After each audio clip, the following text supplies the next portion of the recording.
Okay, everyone, welcome to Hasidus Thursday night.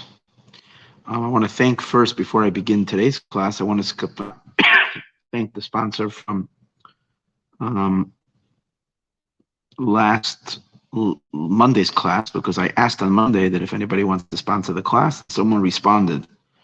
So retroactively, they sponsored the Monday class, and this was by C.H. Begun. This is in honor of Shlomo Mordechai ben Chana. I don't know if it's honor Shlomo Mordechai ben Chana, whatever Shlomo Mordechai ben Chana, this was an honor and intention for. Let this be in their honor. Thank you. Okay. Every class in Mayan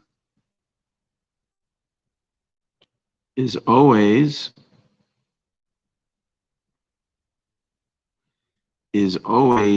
available for sponsorship. So it's always good to know that. Big merits, because we learn the deepest secrets of the Torah over here, which are rarely taught, especially in the enormity, as much as we do over here. So that's very unique. Okay, let me just shut this other phone so it doesn't bother. We're ready to go. Thank you.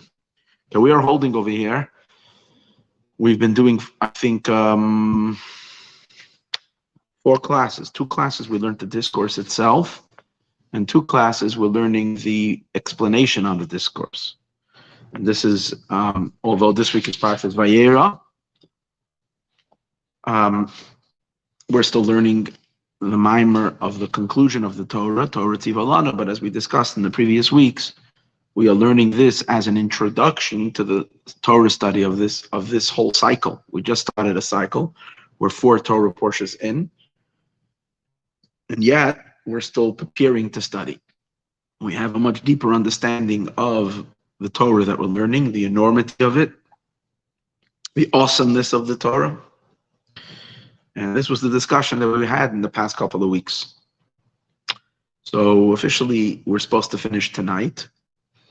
The last piece of the mimer, the last chapter, is on next week's Torah portion, Parshas Chayei Sarah.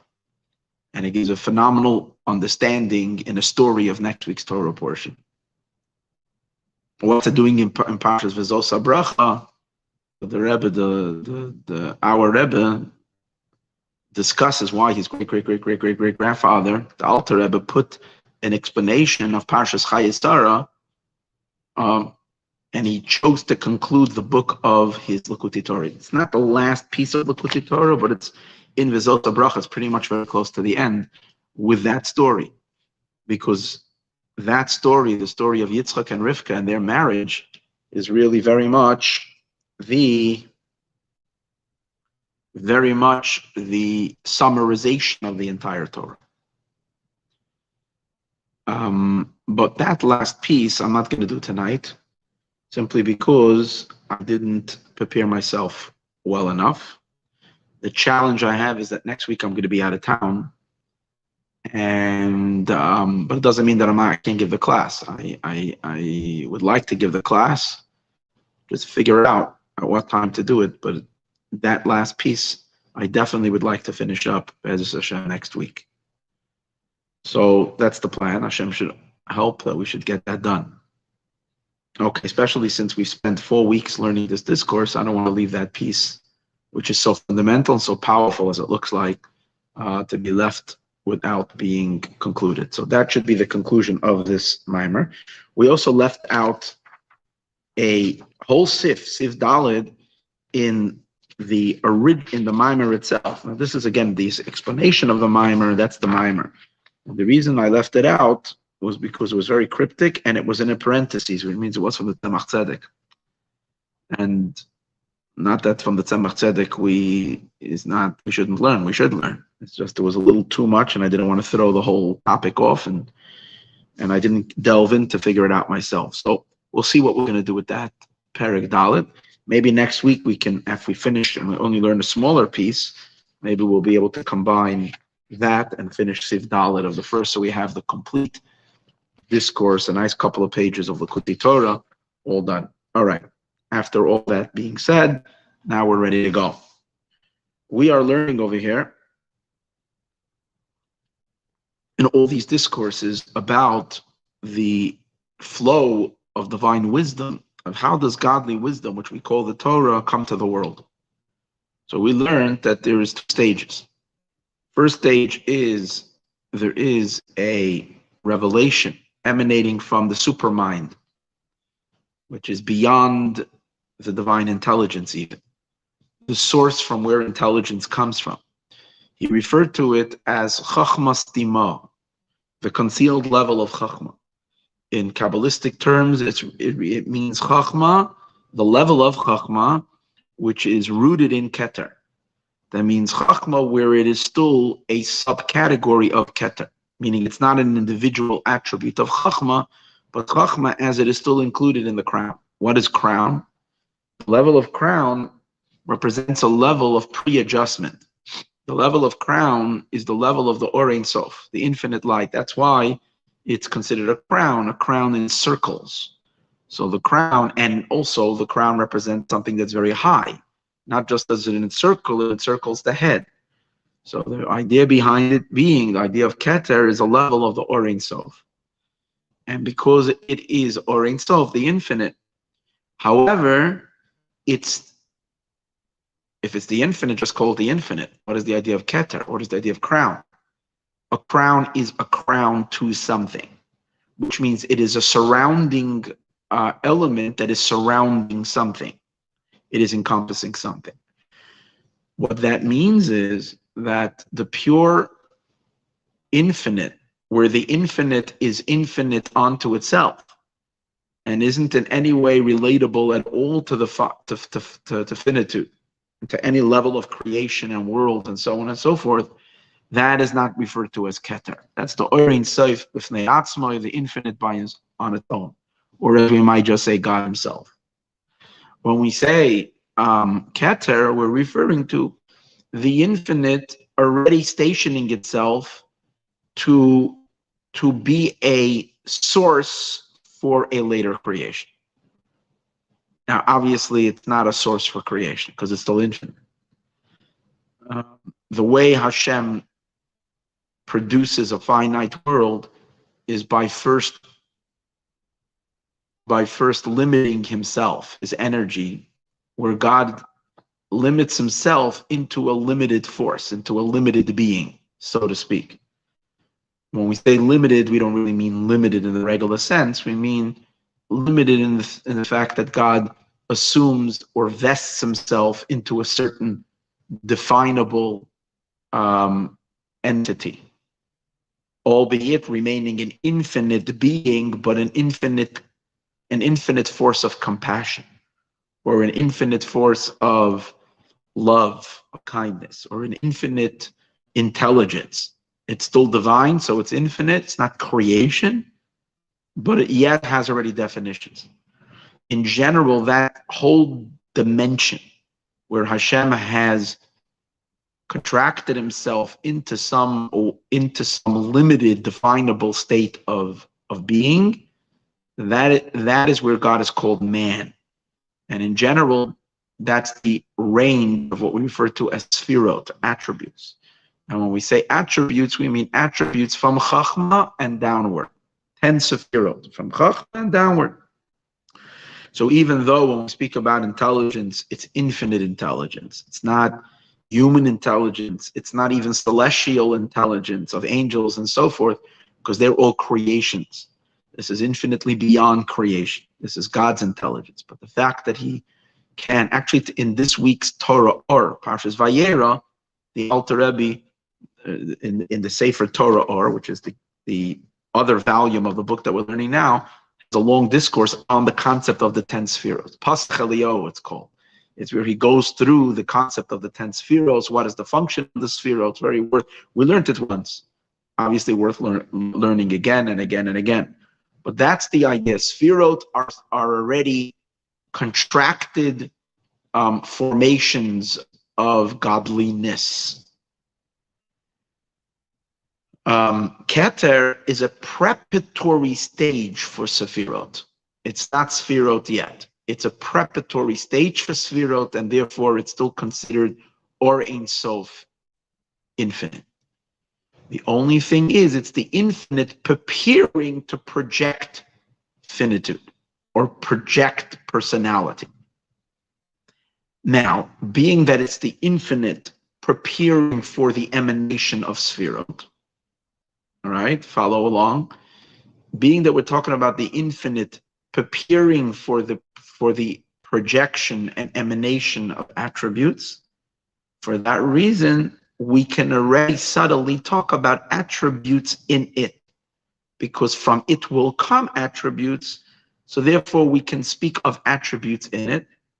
However, with the understanding that at the level of Keter, the attributes are not at all attributes. They're potentials for attributes, but not attributes. And therefore, they are utterly limitless. So they are infinitely higher than when the attribute emerges as a specified attribute. And because it's still the attributes as they are in Kesef. So, if that's the case, now we can start understanding the emergence of the Torah. Where the Torah emergence is as follows. From the Chachma Stima, from the concealed Chachma. What does Chachma Stima mean? Chachma Stima is the Chachma, the wisdom of God, while it is still in Keter. In Keser, which means the crown, which means it's purely infinite. It's not yet a power, it's not yet an intelligence, but it's the source from where intelligence comes from. So in the human experience, it would be our intelligence. We know whatever we conceive, whatever ideas we invent, and we know there is a power in our being which we cannot identify. But when we say identify, I mean we can't identify it positively to say this is what it is because we don't know it, but we know there is a place from where wisdom and intelligence is pumped into our consciousness. It's like a super pump from where we lift our heads up when we think, when we concentrate.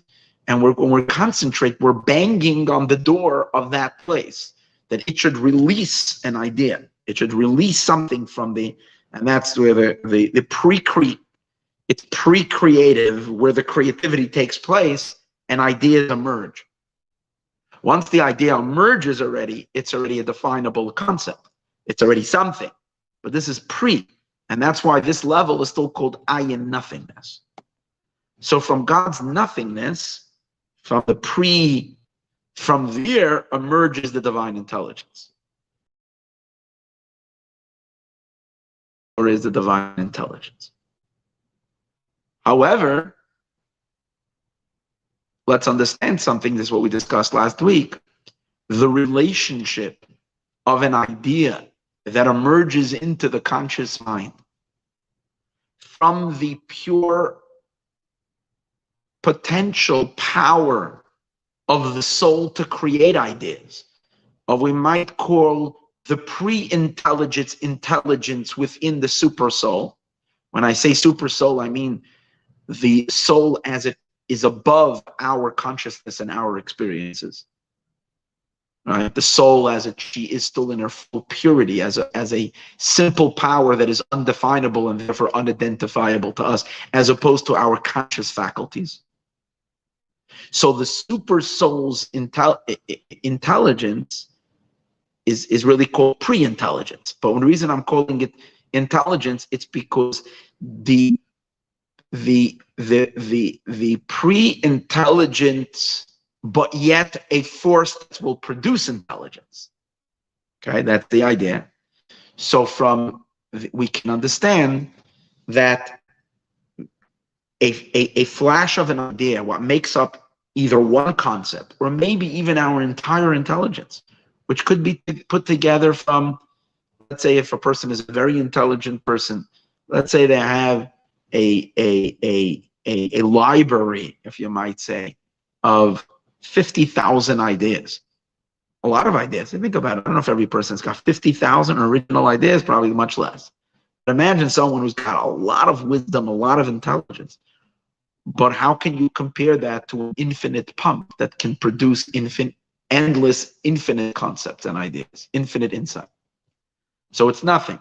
So whatever comes out into the revealed intelligence is infinitesimally small compared to where it comes from.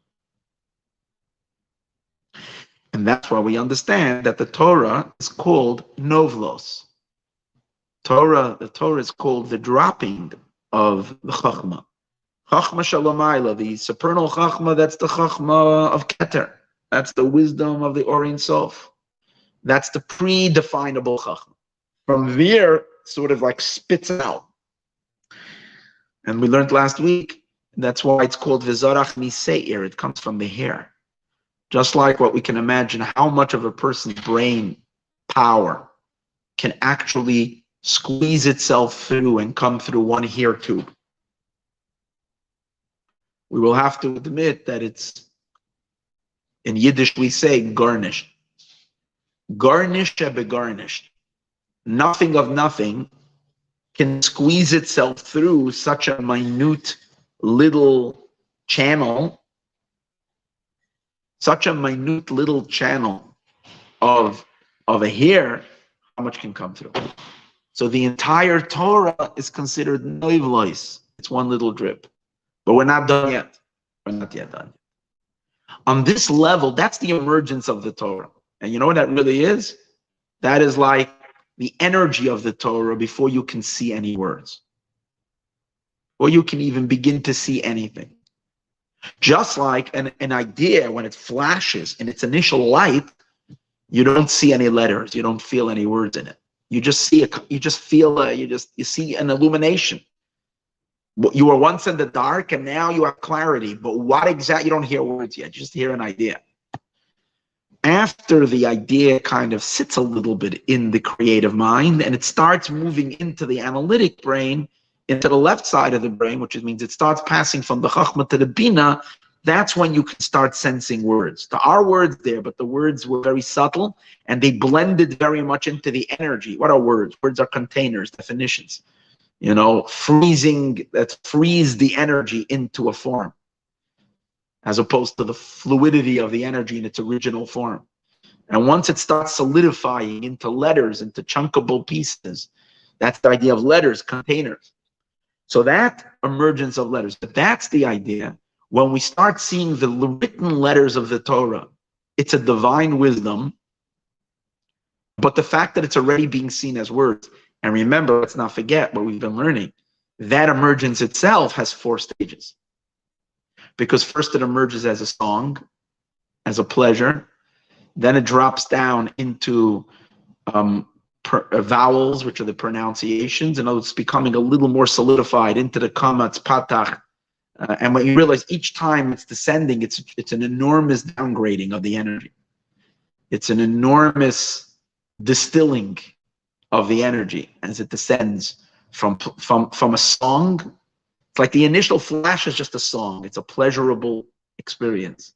Then that song turns into a nekuda, into or we might say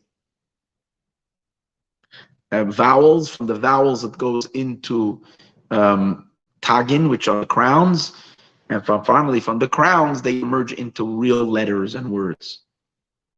So it becomes a word that you can see in the Torah.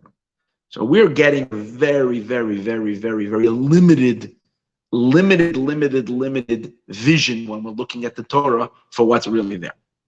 However, the example that he used, once it comes into letters, what you're left from the original infinity of where this wisdom comes from, he explained it's a little bucket, a little jug taken out of an ocean. Literally, a little cup of water compared to an endless ocean. But then, even on this level, the Torah is an utter mystery. It's utterly unknowable because it's still in a divine language. In order for it to translate into the language of a created world, beings, even the highest of the high, in order for it to come down into a language translatable to the worlds, it needs to drop again and it goes through an enormous tzimtzum. And what is the Torah? And that's the concept of the Torah shebechsav, the written Torah, passing on its information to the oral Torah. That's already its interpretation into practical absorbance. And that, in Kabbalistic terminology, means it has to descend from Chachma, from the first of the Sfirot, which is the closest and first recipient of the Or Ein Sof, and it has to make its journey down through the entire world of Atzilus, and pass all the way down to Malchut, which Malchus is the final stage. And then it becomes Malchus Peh, it becomes the speaking mouth of God, directing us in practical observance. And on that level, we start getting the four interpretations of Pshat, Remez, Drush, and Sod, four different ways of this interpretation, of this flow.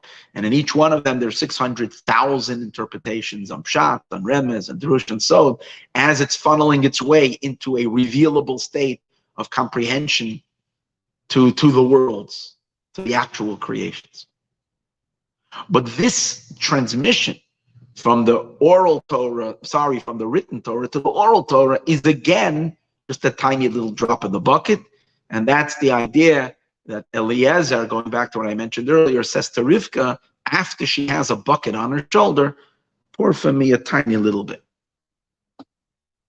The Eved, that's Malchut, the king, the servant, and it's saying to the source, it's saying to Rivka, who's got the whole bucket of Torah Shebiksav on her shoulder, and he's asking her, give me a drop. What we're going to learn next week is why is, out of all people, the one who is both drawing this bucket and then passing the drop down much lower, why is it Rivka out of all people? Like, you would think it should be Moses. No, Moshe, he's the one who's bringing the Torah. Out of all people, it's Rivka, a 3-year-old girl. She's born actually in this week's Parsha. The last words, the last few psukim in this week's Parsha, and Parshas Vayera, it's after the Akedah, after the binding of Isaac. It tells you in the end how Rivka was born. So it's pretty awesome that Rivka is born. We're concentrating all at the beginning of the Parsha. Avram, Sarah, Yitzchak is born. It's in the end. And notice Rivka is born. But when you realize that Rivka is the one who's bringing us the whole Torah, she's going up there with that bucket into the infinite light and drawing it, and then she's pouring a little bit over to the Torah Shabbat Peh. The dynamics are just absolutely awesome. However, whatever we've discussed till now is the Torah as Torah is in its ordinary flow when it comes through a certain system that Hashem has designed for it. There is what's called Seder Ishtalshalus, which means the order of evolution. So in the order of evolution, there's two levels of that order of evolution. There is the order of evolution as it pertains to worlds, to creation.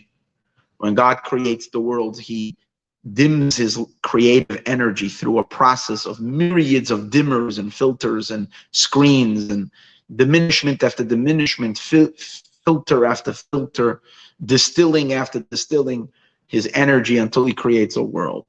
That is very, very, very, very, very external to God. Very minuscule and really, really absolutely nothing. And then there is something higher coming from God, deeper, much higher, and that is his wisdom that he's sharing with the world that he created. That's the Torah. But the Torah also has a system of evolution. How the wisdom of God evolves and comes to enlighten the creation that God had already created. So God created a creation, and then God shares an enlightening. In other words, God shares with the world stage 2, something much higher. He gives the world the Torah, which the Torah, as the sages say, is kadma la'olam. It's higher than the world. In other words, he gives the world brains. Before that, the world is the world just of emotion. It doesn't have brains. And then God shares his mind, his brains with the world, so that we can be enlightened and get a real understanding about what's going on and bring our world to its ultimate state. Fine. This is the world, and so this is the system of the way things are in accordance to this system. Now we're going to learn, however, there is a state which goes infinitely beyond this. And what it does is, it brings the Torah down to the world without its distilling of it. The Torah comes down to the world without its watering it down. This is an enormous power of dimming and lessening and contracting and filtering, and as we spoke, and distilling it less and less and less. But there is an engaging state where we engage the Torah in a way, we engage God in a way where God is not emanating the Torah and allowing it to go through the system of the contraction, but God pours the entire Torah to us as it is. And yet, miraculously, we can receive it. So you realize it's like we're talking off the charts. Off the charts. We're talking about bypassing this entire system of them dimming the lights, dimming it first into the bucket, and then from the bucket, the second dimming. All of that, we bypass that whole thing. We get the Torah uncontracted, we get it as it is. And how is that? That's where the Jewish people come in to enhance the Torah. Primarily, that's what happens Shmini Atzeres. As we learned Sukkot, Shmini Atzeres, and that's the meaning of the rains that come, as we're going to learn today. Mored HaGeshem, the rain. And the reason it's very geschmack and special to learn this today is because we are now in the rain season. First of all, it rained in LA this week, right? It rained. But not only did it rain, okay, I'm talking about in LA, it rains in many places. In Israel, it's the rainy season. And the month of Cheshvan is the Zman of Yeridas Geshamim. So much so, it's called Yemos HaGeshamim, the days of rain. Winter is called Yemei. We're going into the time of rain. Well, there is ordinary rain and there's the deeper rain. And we're learning now about the deeper rains. And we're still holding on to what we experienced. And Shmini Atzeres is when we start to activate rain. The real meaning of rain is bringing the Torah down in a way where it's just being transmitted to us without its filters as it is. Let's read inside.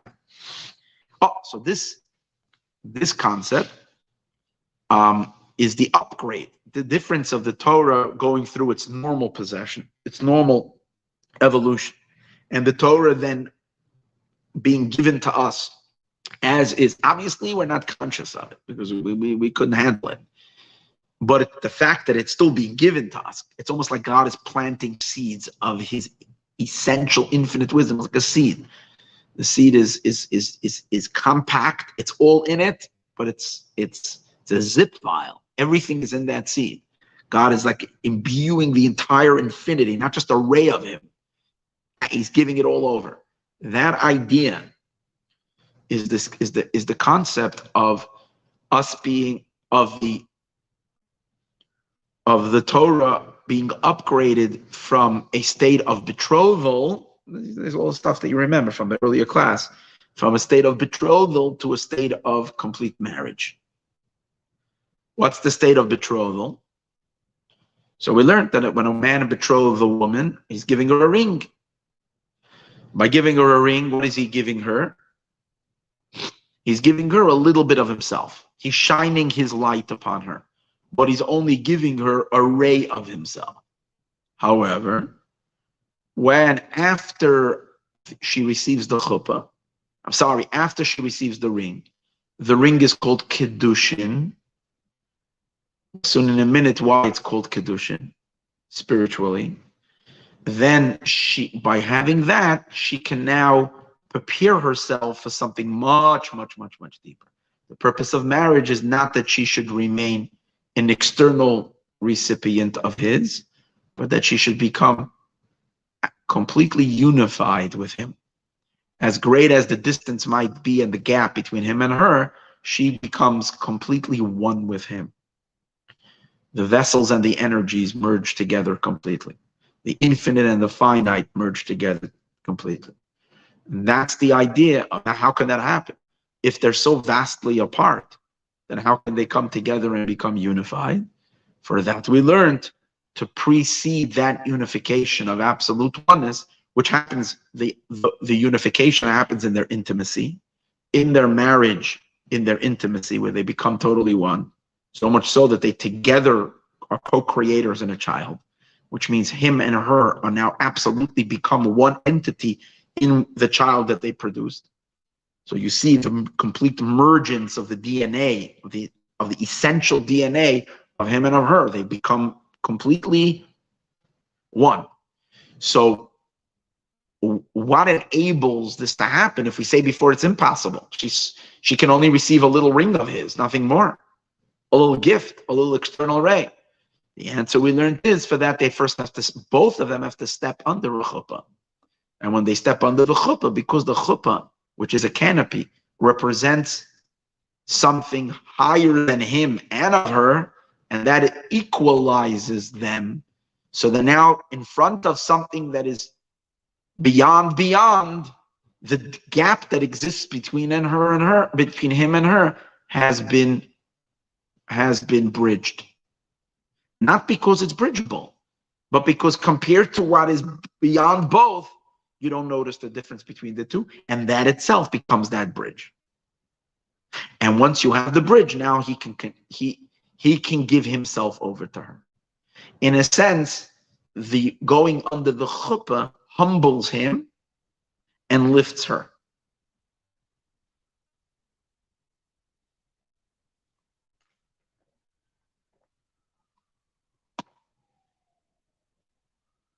So how does that apply to the Torah? The Torah too has a male side, which we learned earlier, which is the written Torah. The Torah has a female side, which is the oral Torah, Torah Sheba'al Peh.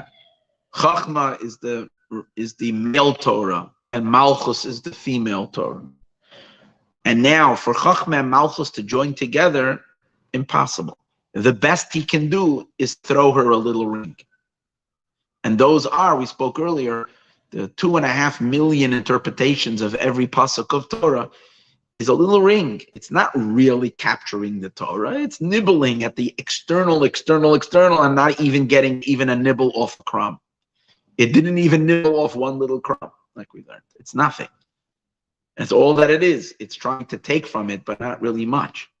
But that's the most she can handle. The most a created mind can handle from the infinite intelligence of its creator. Yet, in order to advance the marriage, but that's the betrothal. And that's why it's called Kiddushin, because it's a little light from Kodesh. Kodesh is, Chachma is called Kodesh.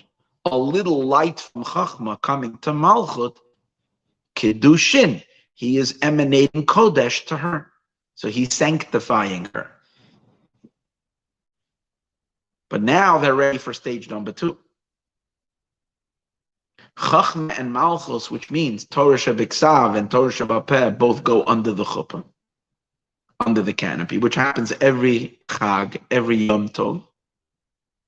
And that's why we say Vahasi Einu, give us Nisuyin, marry us together, which refers not just to us and Hashem, but also to the 2 parts of the Torah that get married to each other on the holiday. And once they're elevated in that marriage, under the chuppah, then they reach the actual that equalizes them, and now they're ready for the latter part, which is him to give her his everything. And that happens on Shmini Atzeres. Now we don't have that. Every Yom Tov we have the chuppah, we don't always make it to the intimacy. The intimate bond with the Malchut, with the Shekhinah, receives the complete revelation and the entire lights of Chachma, and what's beyond Chachma, as we're going to see soon, are transmitted to Malchut, into the Shekhinah, into Torah, meaning Torah Shebiksav is completely funneled, as is in Torah Sheba'al Peh, into the oral law. That only happens on Shmini Atzeres. And which means the Torah suddenly is enriched with. You can't look at the Torah now like you looked at it last year. So I told everybody in shul, go get a new chumash. If you're reading the same Torah that you read last year, you're so stagnant. It's stuck. It's horrible.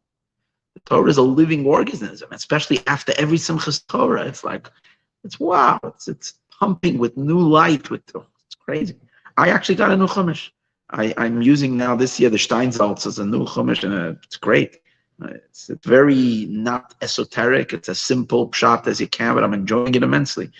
Interesting little tidbits on the bottom. Fantastic.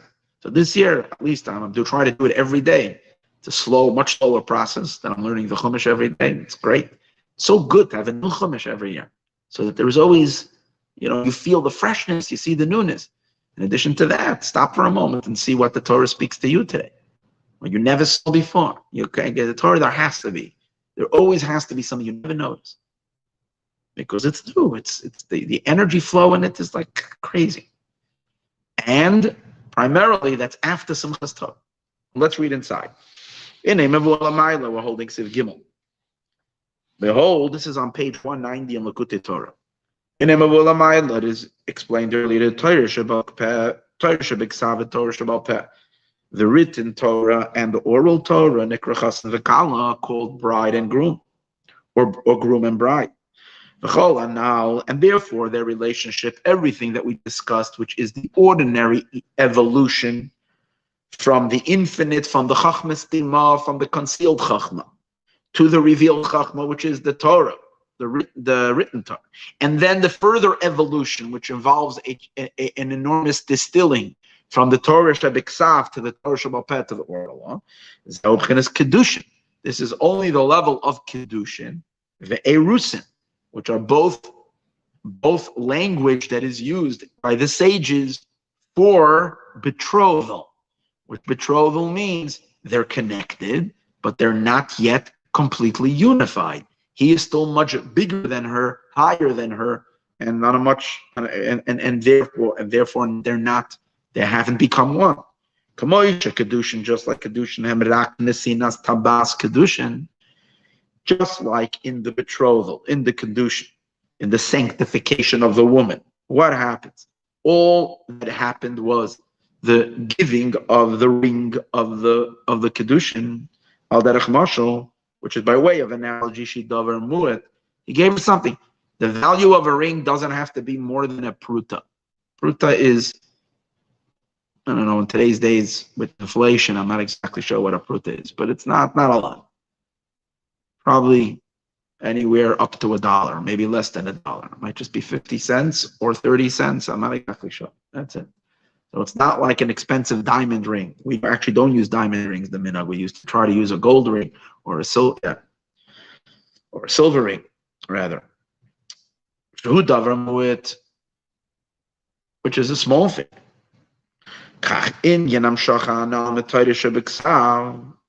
So to this Hamshach, this drawing down from Torah Shabbat, from the written Torah, which is the groom, which it is revealing itself, it is opening itself up to the interpretation of the oral Torah.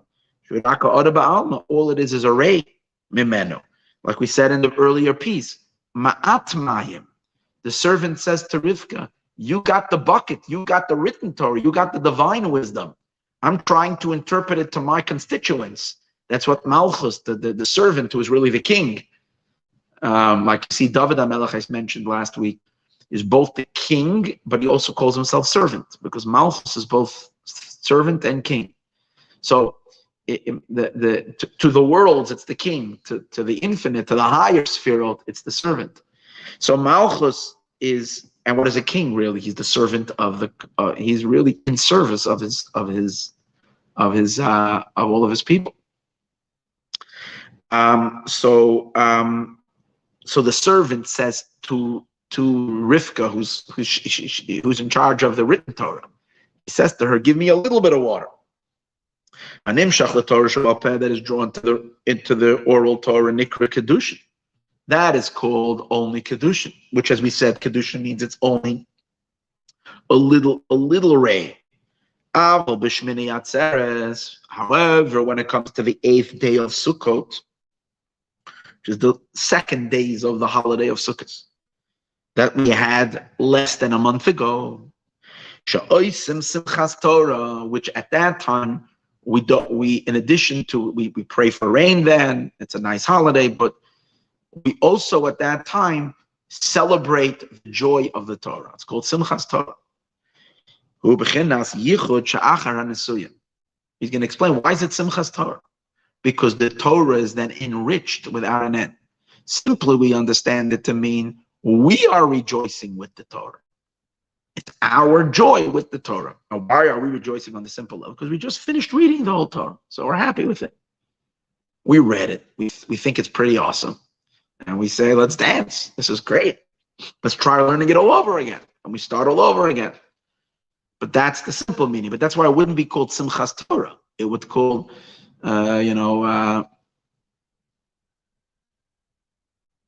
Simchas Einu Torah, something like that. It's our joy with the Torah. Simchas Torah literally translates, means the Torah is rejoicing.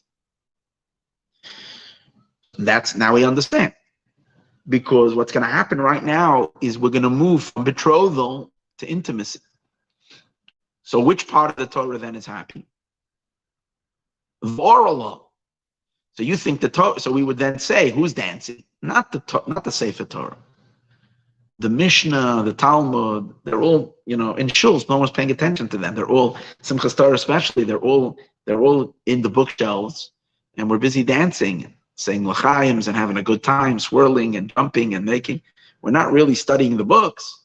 Oh, but the books, we think we're dancing. The books in the shelves, they're leaping up and down. They are the Torah Shabbat. The oral law is excited beyond anything imaginable. This is her day of her unity. This is her day of her. It's crazy. It's the joy is like without an end.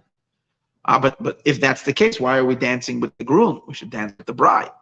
Meaning, if the whole idea is that the groom is that the bride is now receiving the essence of the groom, then it should be really her joy.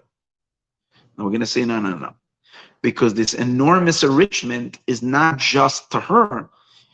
Because of her, and in the merit of her, the Torah itself, the written Torah, gets upgraded 1,000,000-fold as well.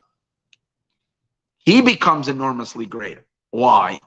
Because remember we learned before that there's 2 levels of distilling.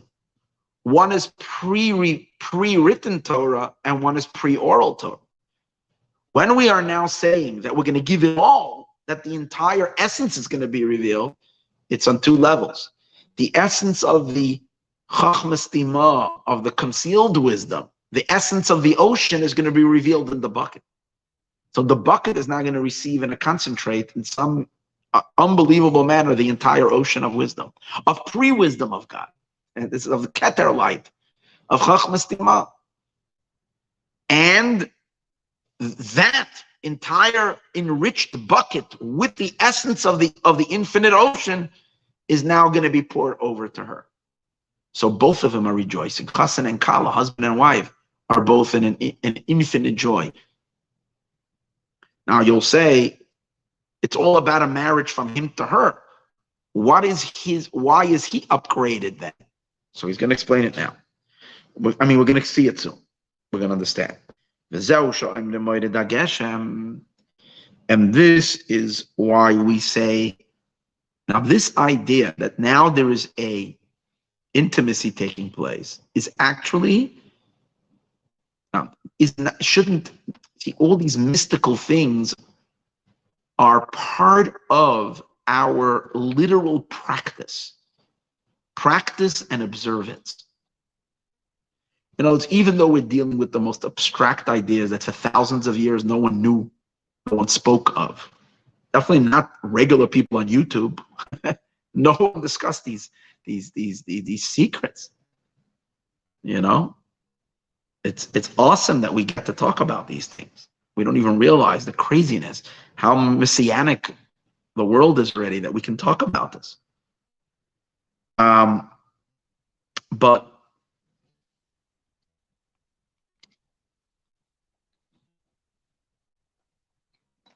so notwithstanding, so these things are very, very, very high, very godly. It's the divine element of what's going on. It's the godly, it's the mystical. Yet, It's the meaning of the way we practice our halach. In other words, even though the people throughout all the years didn't know this, you might say, but they were still doing it in practical and action, because the Torah is a code. The Torah is an encased, hidden code. So therefore what? The fact that halachically, on the 8th day of the Chag, we say Mored HaGeshem, we start davening for rain. It's not because, okay, winter is coming, you have to pray rain. It's because, no, that's what the rain is. The rain is this, because what happens when a husband and a wife and a man and a woman are intimate with each other? He gives her a drop of essential liquid, which in that liquid is packaged his essence. And how do you know that in that liquid is packaged his essence? Because he created a child with that. It's the seminal drop that the man is transmitting to the woman, which is his very, very essence that he's giving to her. And that's what when we're praying for God for rain, we're not just praying for raindrops, we're praying for God to be intimate with us, for him to deliver. Now, let's understand for a moment. Now, when we analyze this unbelievable bond, an unbelievable attachment that happens in a marital intimacy, you actually can see. We said that. What are we talking about? We're talking about when you give your essence. So generally, the husband, the man, the groom, he has his intelligence, his mind, what he understands, what he knows, and he might be an incredible scholar. He might be an encyclopedia of knowledge and a brilliant person. But all of his brilliance, as we discussed earlier, doesn't capture his supermind. The supermind remains elusive. He himself doesn't know his supermind. He knows, because he's a brilliant person, he knows that he can knock. He knocks every time he starts thinking about something. He knocks at that pre-intelligence, at that pre-keter light in his own soul, and new ideas flash into his head. Some people, they don't know how to knock, and when they knock, no one opens the door. Some people are very, very, very creative. There's always new ideas. Their brains are very fast. There's always flashing. But even when it's flashing only light. It's not delivering essence. It's delivering light. It's delivering a concept, an idea.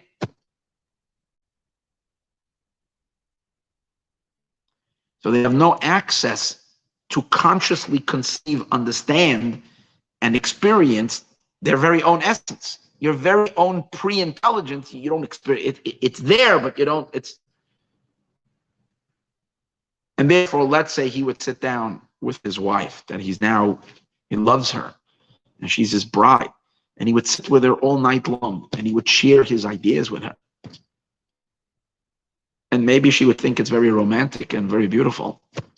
And she would be enjoying the wisdom and the knowledge and the understanding of him. It's like, whoa, whoa, whoa.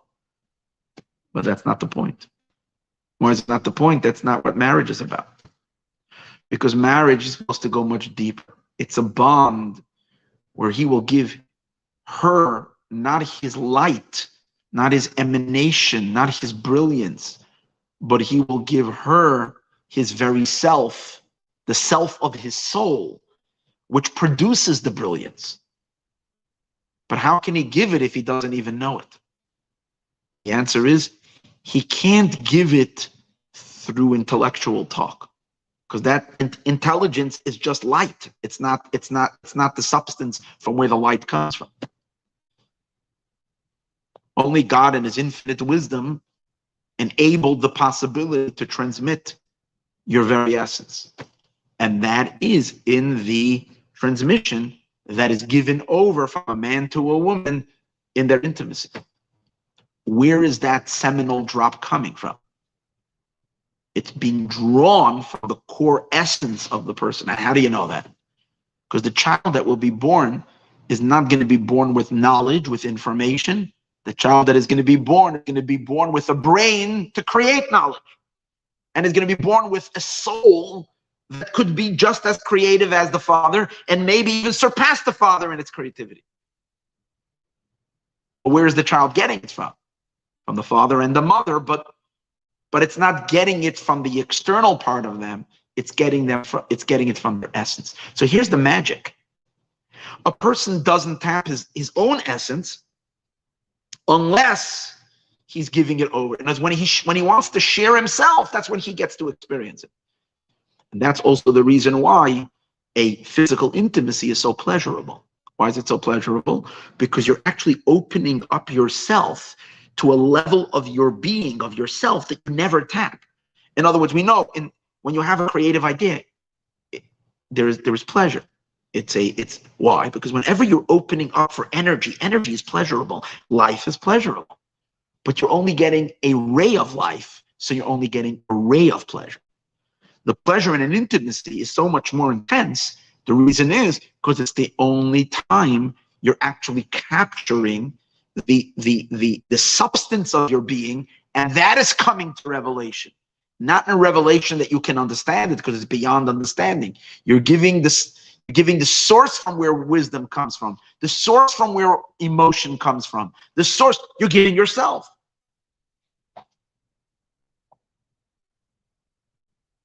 So we see literally that in this transmission, there is this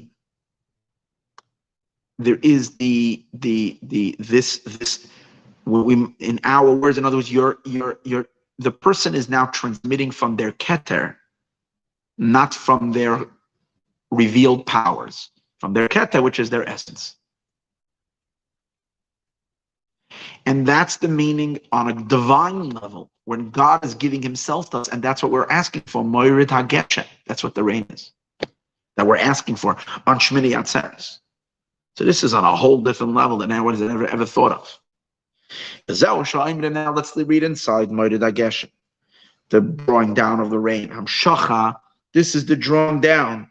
Tipas Mad, the droplet, this concept of drawing down the essential seminal energy of the divine. From what? It's called drawing down in Kabbalistic terminology, Tipas Mad. The drop of Mad is an acronym for Mayin Duchrin, male waters. Male waters means this juice of the essence. Kamayim Rizal, and now one will say, what does it do with rain? Rain is liquid, and that's liquid. What's the connection? You see that the sages, they encased and camouflaged all the secrets in their simple talk. Like you can read the Talmud and totally miss. Obviously, you could. People have been learning the Talmud for thousands of years and totally missed this. Until this big red book came along and said, there's much more there than you think. Obviously, not just this red book. Other great mystics also learned that way and saw deeper. But in any case, the sages say regarding rain, when the groom goes towards the bride, the sages are using it in the term that when rain is falling and you see two bubbles that are formed up, when rain falls and there's a lot, it creates bubbles in the puddles. And when two bubbles come together and they, because of the enormity of the water, and then they both bust, the sages use the term that the groom and the bride are coming to meet. Now, why they're calling it a groom and a bride now, you see that they knew the secret, that the deeper meaning of the rain is this transmission of groom and bride. There's a wedding taking place over here. There's a kedepirish ba'arach, like it says in Arach. However, in preparation for this enormous revelation, what did we say? Because he is so greater than her, how can it possibly be? What we're basically just mentioned is that the human and the divine merge. You're getting a hybrid of God and us. In the more mystical realm, it's the source of creation, which is us, Malchut, and Chachma, which is the divine, which is the infinite, are marrying together, which means they merge together to be absolutely one. So that is impossible. In other words, we first have to appreciate how vastly impossible it is. And yet we realize that even though it's impossible, it happens. But how does it happen? They have to go under the chuppah. Before this unity, there needs to be a going under the chuppah. And what is that? Aliyah shneim. Both of them together are elevated. The written Torah and the oral Torah, both of them together, go up. They both ascend into the Soivev, into the infinite one. Soivev Kalalman means the encompassing light. The Kameh, because in front of the infinite, in front of the Orei Sof, Chachma, which is the male, and over here it doesn't say Malchus, but it says Va'asiya, and the world of Asiya, which is Malchus, because Malchus is the source of Asiya, of action. So Chachma Va'asiya Shav and Ariku. In front of the utterly infinite, both are equal. Ayin b'zoya b'reishis tavches. Pitchin amaz sham b'zoy dachup and then is that okay. Kalkoit chub. V'zau masha ano oimrim b'regalim, and this is what we say during the festive holidays. V'hasienu, marry us. In other words, take us under the chuppah. Oz. So then, through us having this experience of chuppah, then there can be such a intimate unification,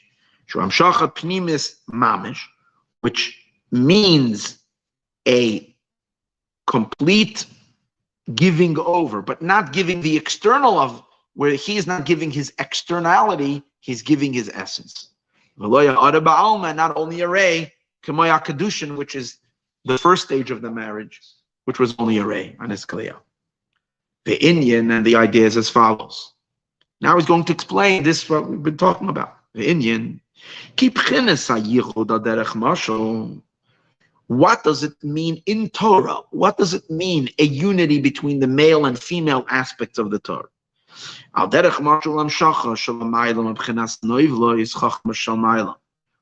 The ordinary flow of how Torah evolves is it goes through these powerful filters, and what is emanating from level to level is only a ray, and only a tiny little infinitesimal ray. That's the way it works. It becomes diminished and diminished.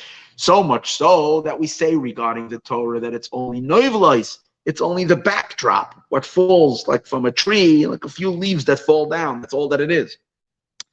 So, but now we're saying usually that's noivlois, but when you have yichud, a yichud means you're not going through the normal system. The yichud means that chachma shalamayla, which means the chachma of keter, the concealed chachma, not just chachma vatzilus, but chachma shalamayla mamish, the chachma itself, hainu ma'atzmusa omuhusa, from her very substance, from its very substance, is being given over. Because we explained earlier, Masha Nikra Noivlois. Why is Torah called only Novlos, external droppings? Because the coming into being of Chachma, of the world of emanation, of the world of Atzilus. Hanikra Torah, which is called Torah. Torah is the revealed intelligence of God. But where is it coming from? It's coming from the pre-revealed intelligence, which is the super intelligence, from where intelligence comes from. But the way it evolves from that place, from the higher level of Chachma, from the concealed Chachma, which is higher than the Torah, Hanikra Chachma Shalamayla, which is referred to as also as Chachma, but not Chachma meaning wisdom, but Chachma Shalamayla, higher wisdom. And the way one emerges from the other, is to an enormous quantum leap. It's an enormous jump. And therefore, the medium we learned is only through hair tubes, requiring a transmission through tiny little hair follicles, hair tubes. But the substance and the essence of the concealed chachma is never being given over. is being kept to itself. Valderech mashal, by way of an example that we can relate to from our human experience, ba'adam, by a human being, haseichel, our intelligence, legabe koyach haseichel, in comparison to the power to create intelligence, which is, as we said before, we don't know that at all. We know it exists, but we don't know what it is, and therefore the moving around, the moving about from beyond the intelligence into the revealed intelligence is considered yesh me'ayin, something from nothing, because the something that came has no clue what its source is.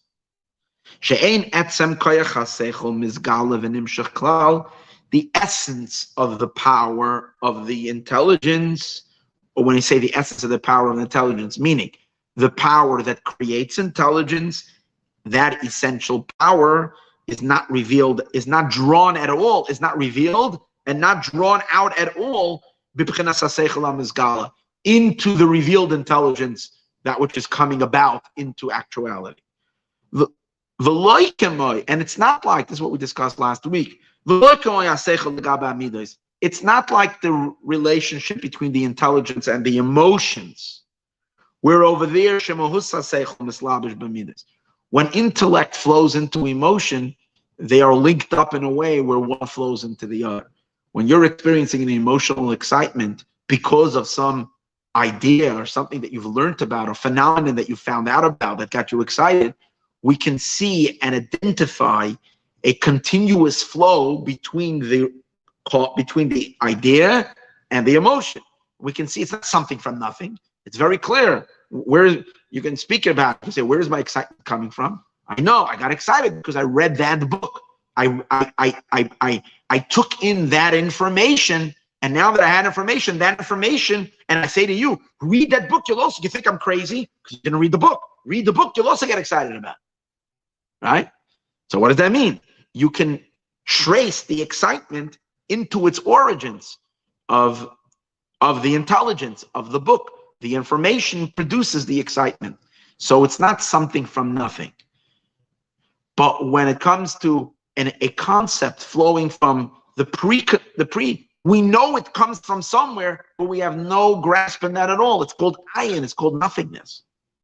However, that is all. So it would seem like our super selves, our higher super selves that are not in our conscious, is inaccessible to us. Yeah, always, besides in one way where our super selves does emerge in a very potent, powerful emergence.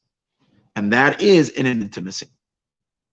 However, the drawing of the drop, from a father, which is to create a child, which is during Hanimshech is Gamkin Mahamoach, where over here as well, it's really coming from the brain. Because that's where it originates, as we can see that a person's physical excitement in an intimacy there has to be a mental focus. Without the mental focus, it doesn't happen. As it is known, and over here someone will wonder, you mean to say that a teacher and a scholar who is teaching and writing the most brilliant essays, and an orator and a teacher that's giving off the highest levels of wisdom, that's considered only a ray and nothing, but the physical substance that is so earthy and so physical, that is higher? And he says, yeah. Even though it's physical, nevertheless, melubish ba, it is captured in it, it is enclosed in it. Mimuhus ve'etzem koyach hamoichin. That's why it's the only substance you can use to create a human being. You can take all the ideas in the world, collect them, record them, write them, and put them down, and you're not going to create. And with all of that, you're not creating a person. Create a person, you need that physical substance, and you can create a person. Today's days, they even have artificial insemination, but you have to get the seminal thing. You have to get it from someone's brain, and then it can be used to create it. Because only over there, it's God's magic, how He enables that to happen. It's not a ray at all. It's not just a ray. And what's the proof? Because an entire human being is going to be created. And the human being is going to be created not just as a conscious being with ideas. Quite on the contrary, the baby is born, doesn't have any of that. But what the baby does have is a mind, not yet developed, but it has a brain, which eventually is going to grow older and is going to be exactly like the father in producing ideas if the child will use his head. A child will be born, biseichel, with intelligence, umidas, and emotions, and so much so, who will be similar to the father. And he's not only going to have the intelligence, actually that he doesn't even have at all. If a person has a whole library of information in his head, his child is not going to be born with that library. If the father knows, Shakespeare in his head, or knows the Talmud in his head, the child is not being born knowing the Talmud. But what he does have, and what we can see children, a bright person is very likely that their bright genes are going to go over to the child. That's essential DNA. That is going over, and that's capturing the essence of the father's powers, not what it produces, but the producer itself. And that's called the substance of the power, not its production, not its way. It has the very substance of the power of the intelligence, mamash, like the father. Not only a rain. Like when, instead, if so really there's two ways a person can transmit from their brain. They can transmit from their brain by sharing ideas. That is what he calls over here Giloy Haskala Pratis. But here's the idea. Even if you're going to share with a specific student a ton of ideas, you're going to give them constant, more and more. And the student doesn't forget, accumulates all these ideas. The student will still never have the brain of the teacher. But the same teacher produces a child, even if he never studies one word with his child, and doesn't share even one idea with the child has a deeper connection to the teacher by being a child of the teacher than the student has of the teacher, because the student has only the ideas, the rays of the teacher, and none of the substance. Substance doesn't go over. Substance goes over in the procreative process. That's when substance goes over. And watch this. The Alter Rebbe over there explains. This is wild stuff, what I'm going to share with you now. The Alter Rebbe in Tanya explains the difference. This is the concept, the difference between angels and souls. Angels are created by God's ideas. They're like students. The celestial beings, enormous, they're bright, they're brilliant, they're awesome. They don't have any of God's substance. Souls, that's the seminal drop itself of God's essence. Transmitted. It's his child. That's why the souls are called children. And that's the reason we come in a physical wrapper. Just like the highest and deepest transmission of a person's essence comes in a physical substance, in a physical thing. Yet its value is unmeasurably more than the value of the ideas. That's the idea. So one soul has infinitely and endlessly more value than all the angels put together. Hope the angels don't hear that, because they'll get very upset at us. And they actually explains over there, the tipa, the substance of it, comes from the essence. That's what the Alter Rebbe explains over there. Why neshama's souls are, off the charts higher than the angels. But the same is understood above. The concept of noivlois, the droppings of the higher chachma, derech mashal, this, the ordinary flow of Torah wisdom. Now we get an understanding. The ordinary evolving flow of evolution of Torah wisdom is like a teacher teaching. So the way the teacher teaches, the essence of the teacher's mind remains above. The rays of it, no, first of all, the essence of the teacher remains even above the teacher's mind. Revealed bank of information. The teacher's bank of information doesn't come close to the power the teacher has, the substance, essential power to produce knowledge. And then what the teacher is teaching to the student is definitely only a ray of the teacher's mind. So here you got the two rays. The teacher's revealed intelligence is only a ray of the teacher's potential. And what the teacher then can take of their own knowledge and give to a student is less than what they understand on their own. So these are the two levels, and that's the Torah. First, God has to conceive his own Torah. These are the ideas. That's the Torah Shabbat. And then he has to transmit the Torah to us. It's again 2 times of dominion. That's the ordinary Torah, and that's the process of called Noivois Chachma. But in Shmini Atzeres, God is pumping out his essence. So it's a complete different transmission. The droppings of the Chachma Shomayla, of the higher Chachma, Hainu al derech mashal, that is similar to what we said. It's like the emanation of intelligence, from the source of seichel, which is only a ray. And from there, and that's where, from that revelation,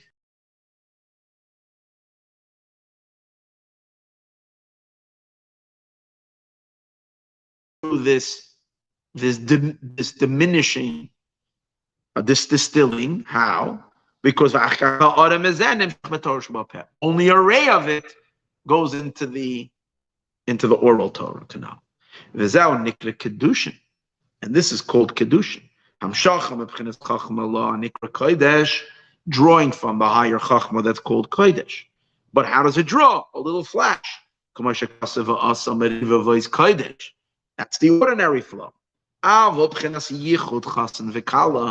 When there is an intimacy, a yichud, a unification of groom and bride, in a atipa, the droplet, shoydish sharsha, its root of roots, its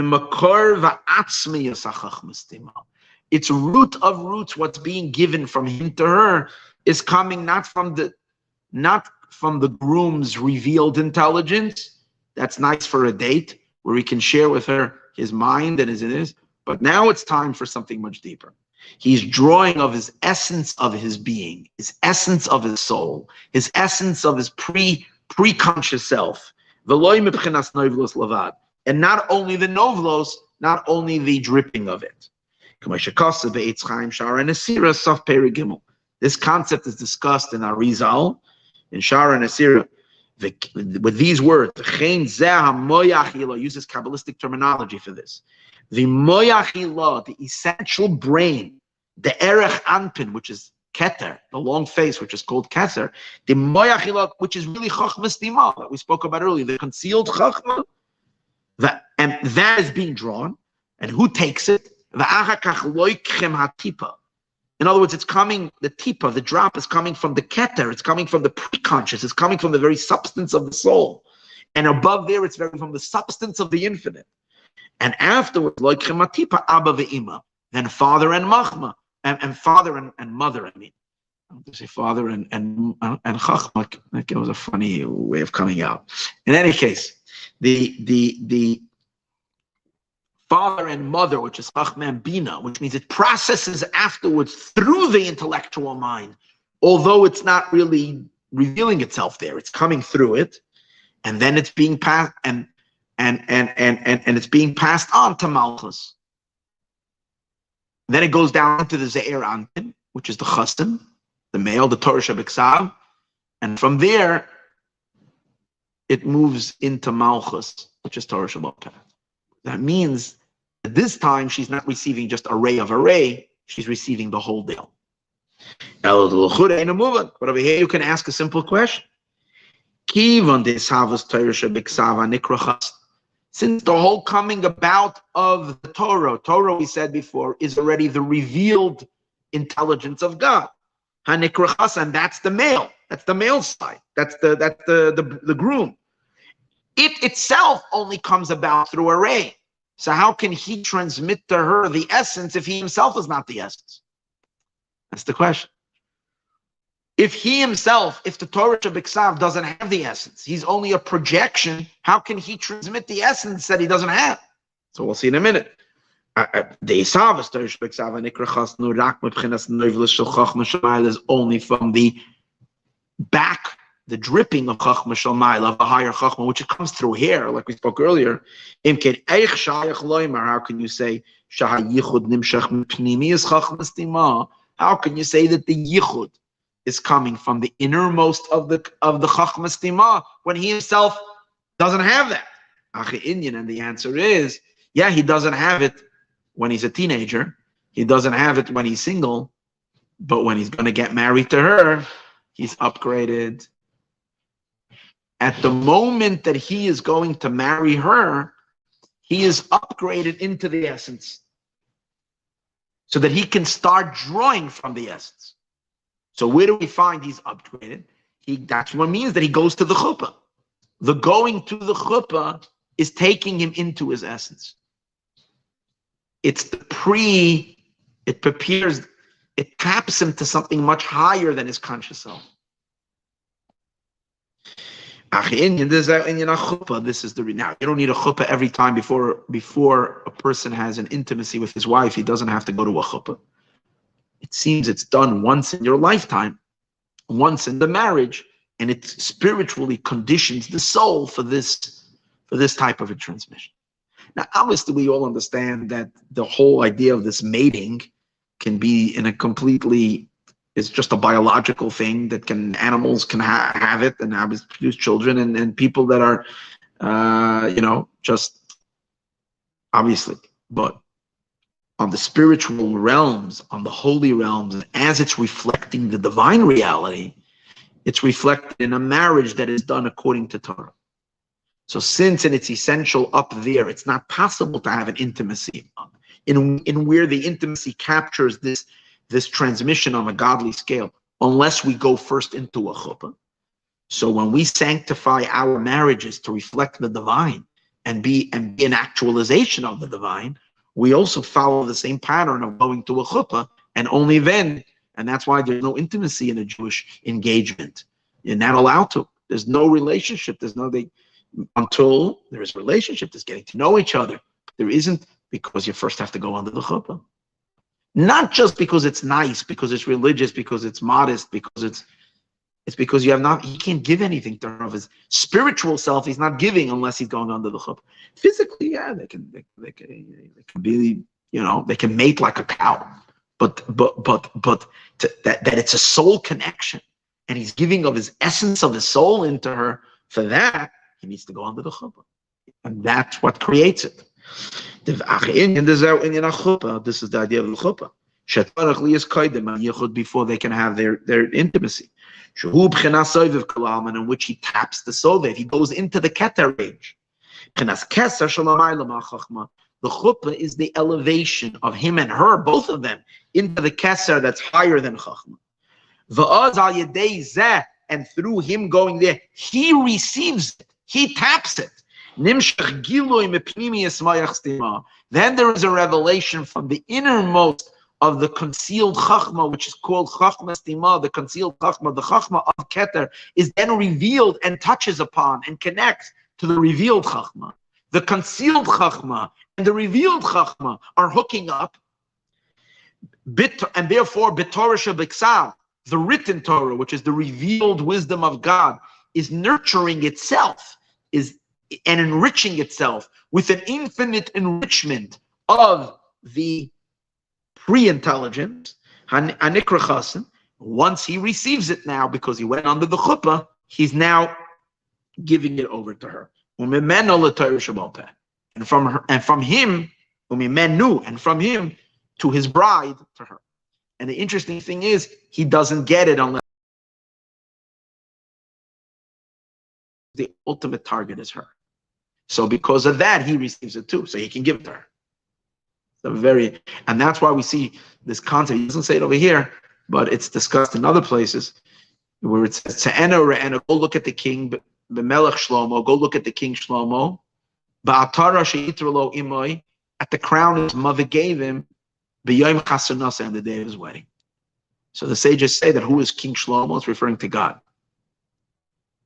Every time it says King Shlomo in the Megillah, in Shir HaShirim, in the Song of Songs, it's referring to Hashem. So we say, go look at God when he sees his crown. His mother is giving him his crown. But when is he giving it to him? When is she giving it to him? On the day of his wedding. So when we say God, we have to realize that he's receiving a crown. We're not talking about God as God is in his essence. We're talking about the Sephirot, where God emanated himself into a certain state of definable being, which is called the supernal human. Now, that's the revealed powers of God, so to speak, the emanated attributes. He receives a crown, which means he taps an infinite essence of God. The godly projection is now enriched by the essence of God. When that's the crown, but when is the crown given? It comes through the mother. It goes through Bina for whatever reason. We're not going to get into that right now. But it's given to him when? B'yom Chasanasa, only on the day of his wedding. If he chooses to be single, he doesn't get it. In other words, if he doesn't channel it into the finitude of time and space, into creation, God himself is lacking. Because the purpose is the final creation. He can't get away by keeping his light in the abstract. He must channel it down here. That's why there's so much hope for the world. This world will be in a state of, because God is not going to sit forever without his crown. He must bring it down here. Because only when he brings it down here, he receives it into our reality. And therefore, Kadmu, that's why. Now, since Shmini Atzeres is the 8th day of Sukkot, is when this transmission takes place. And we said, wow, before you can do that, he first needs to receive it, so he has what to give to her. Like a man who taps his infinite potential before and as included in the intimacy, he has to first tap it and then draw it down to her. But what enables him to do that? The chuppah. So that's why before Shmini Atzeres, we all go under a chuppah, and that's the sukkah. The sukkah is our chuppah that we actually tap. That's why there are 7 days of Sukkot. L'Shmini Atzeres. Now, along with a chuppah comes a 7-day festival. We all know that together with the chuppah is the first Sheva brachas, and then comes 7 days. So now in a regular human marriage, the intimacy happens and should happen already the first night, even before the Sheva brachas is over. But as it plays out on the cosmic scale, it's 7 days of chuppah, kind of 7 days, or at least of the main chuppah looks like happens the first night of Sukkot, but it continues on for 7 days because you might as well have the wedding already, the celebrations happening together with the chuppah under the chuppah, and then they go home together, husband and wife, and that happens on Shmini Atzeres. There's no sukkah anymore because now the sukkah was already drawn in. That we've revealed the super soul into the revealed self. As it is, as we spoke earlier, when you draw that infinite energy in the intimacy. Yeah. Shehem al derech mashal zayin yemei hamishta. These are 7 days of celebration. Sha'achar chuppah, that are after the chuppah. And what happens during that time? It's all connected to the chuppah. V'nimshachim oides makifim. Encompassing lights are then being drawn. Mibchina soviv kalaman. From the soviv kalaman is then being drawn and enabling later the unit. And we'll see something else that happens in Sukkot. We know in Sukkot there's 2 parts to the holiday, the Sukkah And another part that's major on Sukkot is the lulav. The 4 species that we shake, plants that we take together. Both of them are, both the sukkah and the lulav is related to this. Why? Because the sukkah, we understand, that's tapping this higher infinite power so that you can transmit your essence. Your essence is higher than your consciousness. And that's what you're tapping and connecting to. You're rising up to a higher place. However, but what's the lulav? So here's the thing. Interesting. Marriage is beautiful, but it's age restricted. We see that in actually the parsha this week. Rivka had to wait. She had a little wait. Only until she was 3 years old she got married. But Rebecca, it's biblical times, things were different. A 3-year-old was allowed to get married. And Rivka was already on a level of maturity that we should be when we are 1,000 years old, to where she was when she was 3 years old. But in any case, age restriction is that in order for little children can get married, not just because they'll be reckless in their relationship, physically, we say that a person is not sexually mature until at least 9 years old, at least for the men. At 9 is the age, according to halacha, where a person is considered that he's able to have a sexual relationship. What is that? Because this process of drawing down from the essence, the communicator of essence from beyond consciousness into consciousness, into the connection to draw down essence into a revealed state, is the function of das. Das is the function that takes the very super soul, the very essential being, and bring, what's das? Das means being very present, being fully focused, being fully here. That means a person has 2 parts to him. You have a persona, and the persona are powers. And sometimes, you can talk to someone, you can engage with another human being, and you can be engaging, and they can be engaging with you from their externality, which means from their intelligence and even emotions. You can talk, and there can be some excitement, but you can notice that they're not fully there. And it's like, all the time we have in our husband-wife relationships. We talk to each other, we share things that are happening, dinner, this, that, it's all great. And it's a nice back and forth, and sometimes it can even be intelligent conversation. But in order for intimacy to happen, there has to be not just intelligence, there has to be focus of self. The entire person has to be there. And that's why, sometimes, a woman will say, I'm talking to you, but you're not there. You're like, yeah, listen, I'm here. Okay, no, you're not there. I want you present. Present, that's das. Children do not have das. Das takes the power of das, of really focusing and being present and fully present. Children are spacing out all over the place. The ability to have das, it's a certain development. Physically, it takes till your age of 9, das kicks in. Now, the lulav and the 4 minim are all about drawing down the spiritual quality of das. So therefore we understand, until we don't have the das developed and manifest, there cannot be this intimacy. So the sukkah is the keter, and the lulav is the das. And once we have a 7-day infusion of das, or maturity of the das, then now the age restriction the maturity has reached for this intimacy to take place. And also the lulav and its species, is the drawing of das. A child cannot give birth. Because they don't have the developed das.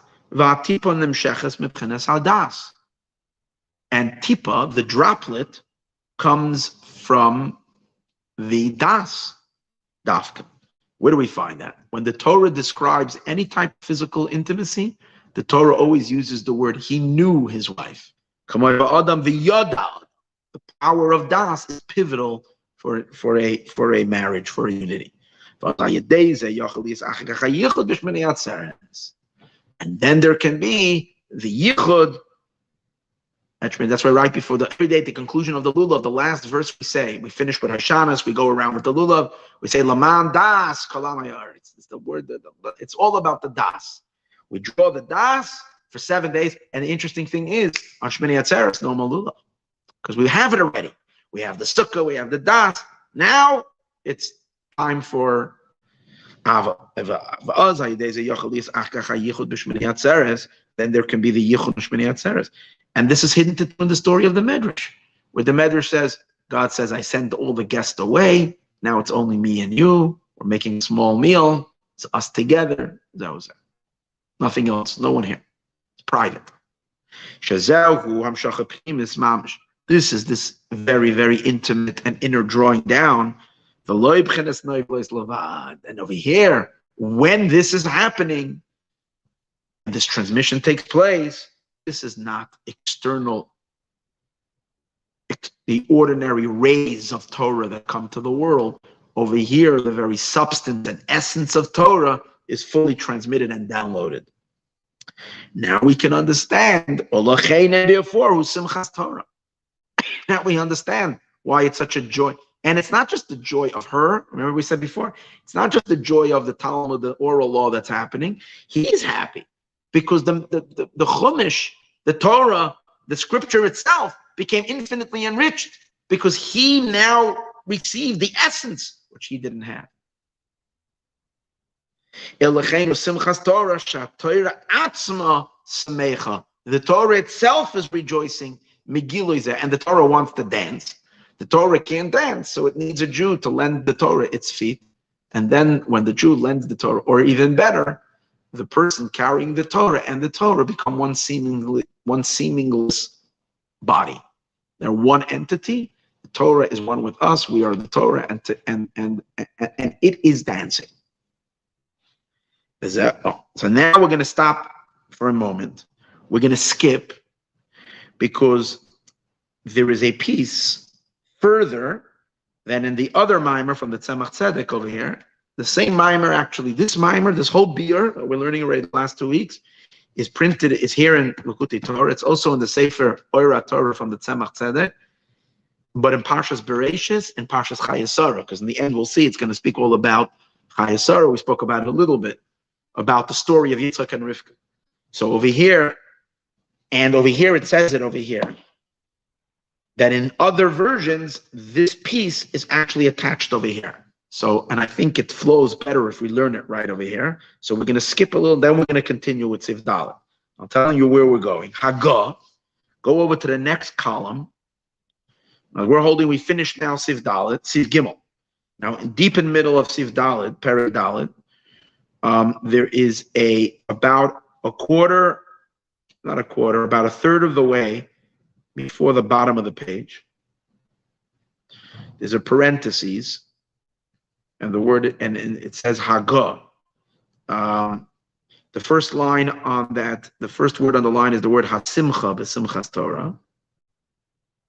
Hasimcha b'Simchas Torah, and there is Haggah. I can tell you exactly how many lines it is from the bottom. 1, 2, 3, 4, 5, 6, 7, 8, 9, 10, 12, 13, 14, 15, 16, 17, 18, 19.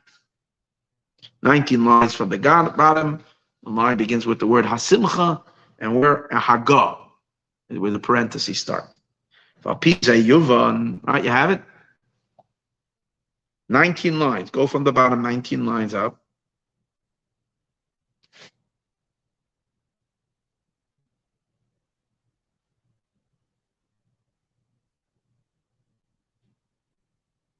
The line begins with the word Hasimcha, and then you go further up the line, you see Haggah, Hey Gimel Hey, and I put it in parentheses. Yeah, now you have it. Okay.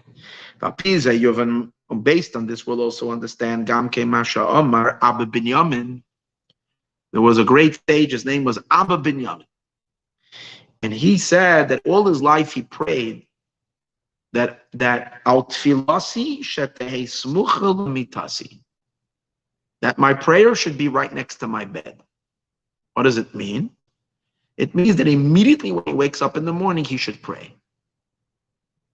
That means he prayed that God should assist him, that he should, I think that's what it says. I think it says he prayed all his life that God should assist him, that he should always be able to pray, do his praying, meaning the morning prayer, shacharis, the morning prayers, immediately when he wakes up. What does it mean? Not to get busy with other things. But it doesn't only mean getting busy. It means to negate not to study Torah before he prays. In other words, to pray first and then to study Torah. So, a Mavur b'Pirish Rashi, and Rashi says that when Abba Binyamin said that I'm trying to make sure to pray, Rashi says that it means that he didn't, not to eat a meal, not to sit down and have breakfast or whatever, but also not even to learn Torah. That he didn't want, even though it's permitted, he didn't want to study Torah before he prayed. Only to daven, to pray immediately. The Tosfos Perikama the Brachas. So now Tosfos was a commentator on the Talmud, asks the question, Tosfos says, Veloya daiti. Tosfos says, I don't know. Where does it say that you're not allowed to learn? We know that there is an end time for Shachas. All the three prayers of the day have its designated time. And you're supposed to daven within the parameters of when it's time to pray. But it's not that the time of prayer can be 3-4 hours. From the morning, and you have a couple of hours until you finish. As long as you do it on time. Now, eating, we discussed in the Monday class, you're not supposed to before davening, especially a major meal. I mean, you're allowed to eat something, especially if you need the strength. It's, halachically is one thing, and the way Hasidic custom is to purposely eat something so you're not hungry when you pray, so you can pray with peaceful mind. But eating essentially is a problem. Going ahead and starting to do a business or work, problems. But learning, no problem. You can have a shiur and study. So Tosfos says, I don't understand. Where does Rashi say that Abba Binyamin didn't want to pray? What's wrong with learning before davening? Avo be'emes. So, but based on what we learned now, we're going to understand. It's not a prohibition. You can learn. But if you are sensitive to the quality of the Torah that you're learning, is it just a divine idea? Or is it in the Torah, God's essence, like we discussed? Remember, we learned there's two Torah. There's the ordinary emanation of Torah as it starts off as a godly intelligence in the written Torah, and an array of it comes down into the oral Torah. And that's whenever you study Torah. But if you pray first, he's going to explain what does it have to do with prayer. Because prayer, the same thing that happens on Shmini Atzeres, on a cosmic general state, happens every day when we pray. We can have a little bit of the Shmini Atzeres, because every day when we pray, we can cause this marriage to happen.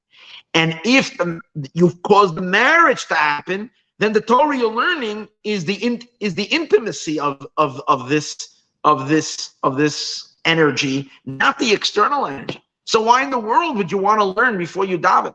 Now, if you wake up very early and it's dark and you can't daven yet, you have no choice. You're going to learn whatever you're going to take what you get. But once you can daven already and activate this incredible intimacy and unity, and then when you're going to be studying Torah, the Torah that you're learning is saturated with God's very substance of his brain, not just his intelligence, and the entire intelligence is being transmitted to her, meaning into the oral law. It's immeasurably, the Torah you're learning is immeasurably more potent and higher and endlessly greater. So much so that he was so vehemently opposed to ever studying Torah before he causes this supernal marriage. That's what he's explaining over here. There's no prohibition. Ella, rather. the quality of the Torah study that comes after prayer, is much higher than Torah that comes before prayer. Obviously, this only applies if the time of prayer has arrived. If you can't pray because it's dark, because prayer has a beginning time and an end time. It has to be between the Indian. Why is that? What does it have to do? Why does prayer have such an impact? So he says, the Alpha Pishan is bar, even though we explained that the Yichud happens on Shmini Atzeres, on the 8th day of Sukkot. That's in general. There's one time in the year that the very day itself, the entire day, symbolizes this intimacy. Because every Yom Tiv, all the holidays are well springs of a certain energy for the whole year. So, for example, Sukkot is called the time of joy. So does that mean I can only serve God with joy on Sukkot?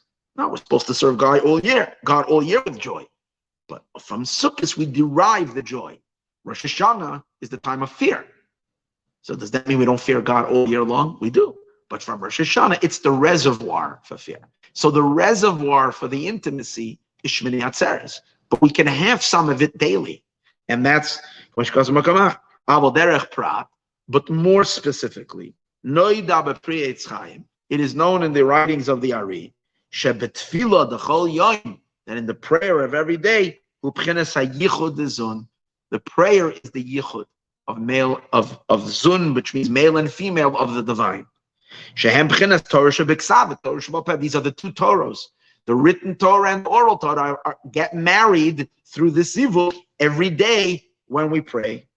Isn't that interesting that Shmini Atzeres, in abbreviation, is the same abbreviation like Shmona Esrei?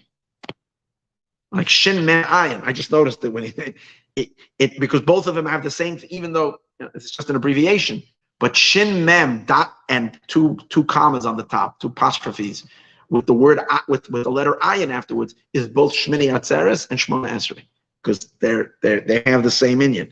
V'hainu al yidei, and almost the same word. Shmini Atzeres, Shmoina Esrei, very close to Atzeres. V'hainu al yidei kedimas. What does it take to produce the yichud? What does it take to produce the why is Shmona Esrei why is Shmona Esrei? Yeah, the prayers. Why is it the time of the unity? Because to activate the unity, you need an arousal from below. No, something has to stimulate. The stimulation. So let's go Shmini Atzeres. What causes this deep intimacy between the infinite and the between HaKadosh Baruch Hu and the Shekhinah, between Chachma and Malchus? What causes it on Shmini? We say they go under the chuppah, but why are they now getting married? What's happening? It was preceded by Rosh Hashanah Yom Kippur. Rosh Hashanah and the month of Elul, Rosh Hashanah Yom Kippur. All of that created what we call a serusa delatata, or arousal from below, and it's also sometimes called feminine waters. It's called Maya Nukvin. It's the feminine water. It's our teshuvah. It's our yearning for God. That's what stimulates and that inspires God to get married to us and have this unification. And so, behold it. You'll say, well, only on Rosh Hashanah we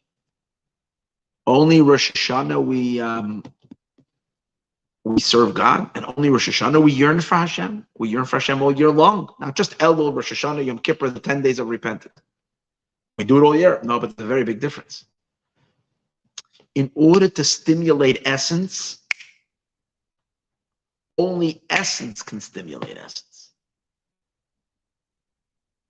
All year long, we are serving God from our revealed parts. Our whole connection to Hashem is all external. When I say external, I mean compared to essence, it's called external. It's deep, but it's more of a service of the revealed powers of the soul. The uniqueness of Rosh Hashanah Yom Kippur, the entire Tishrei season, beginning with Elul, is that we dig deep And Rosh Hashanah, for instance, we don't talk to God with intellectual words. We cry, a powerful, piercing cry from the essence of our being, which is the sound of the shofar. It's a cry without words. It's all conveying this the powers of our being that are higher than intelligence. It's the yearning of the essence that provokes the essence. And once the essence is provoked, that allows for this marriage, which the marriage is the unification of essence to essence. So just like it is on Rosh Hashanah Yom Kippur, which serves as a prelude and an instigator and a stimulator for this intense union that we have on, so too in a small little way, we have the Rosh Hashanah, we have the Tishrei experience, the tshuva every day during Shema. When we say, love God, your God, with all your heart, all your soul, and then we continue, b'chol ma'odecha, which means with all your much, which means more than you are conscious of. It's with this power of Mesirat Nefesh, with complete self-abandonment in our love to God. That's what triggers it.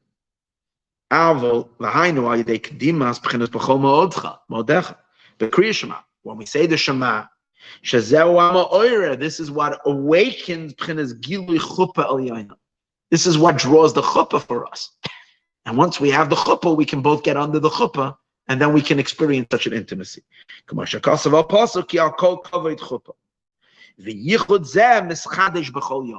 Now, you'll say, okay, we do it. No, this has to happen every day. Every day we re-stimulate this, and every day we cause again a union. Obviously, it's not on the same level like it happens on Sukkot and Hashmini Atzeres, but to whatever degree, every single day this reoccurs.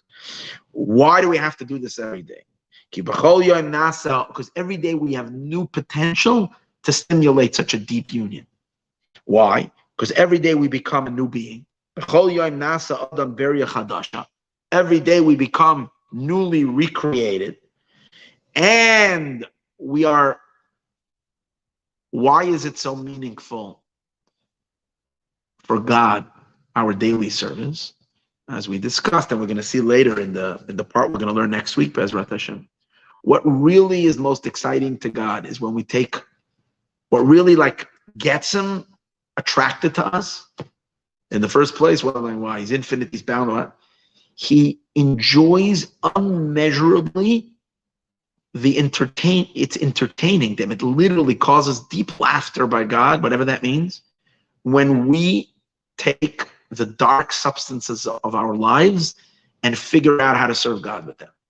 A life that is so prone to disconnect, a life that is so prone to separation, a life that is so, but when we master it and we manage to take physicality, which has such a gravitational pull to pull us completely into materialism and away from any, and yet we use the material itself and transform it to serve God. It's so unbelievable amusing to God, and that's what excites. Now, every single day, we have our cells are replenished to a certain degree from the food that we eat. So every day there's new physicality, there's new material stuff inside of us that we can convert that energy to godliness and thereby shoot up what's called feminine waters to stimulate. So therefore, every day we can have this.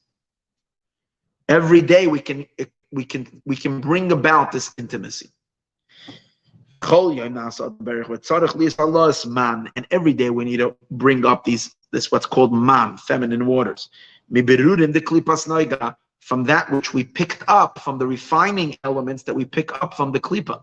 Because the world is full of klipa, shells, cover-ups on God. And when we crack those klipas and extract the sparks and we elevate it,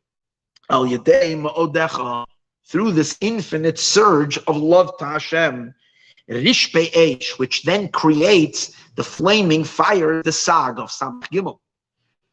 Okay, it's these sparks of holiness. When we return them up to their source, and we know the source of these sparks come from the world of Tohu, and the world of Tohu was very intense energy. And when because we're coming from a place of distance, from a place of far, and as a result of us extracting these sparks from a far place, when we finally release them, they become such incredible energies that stimulate on the highest infinite places. Much higher than our reasonable a service of God that comes from the good side of us. It's dafka when we do that. So it's generally, we're going to see it later, it's the Baal Tshuva elements, it's the repentant elements, it's the dark stuff in life. When they get converted, that's the jalapenos. That's the enormous thrill that gets God kicking and creates this attraction for us, from Him to us, to love us and be intimate with us. And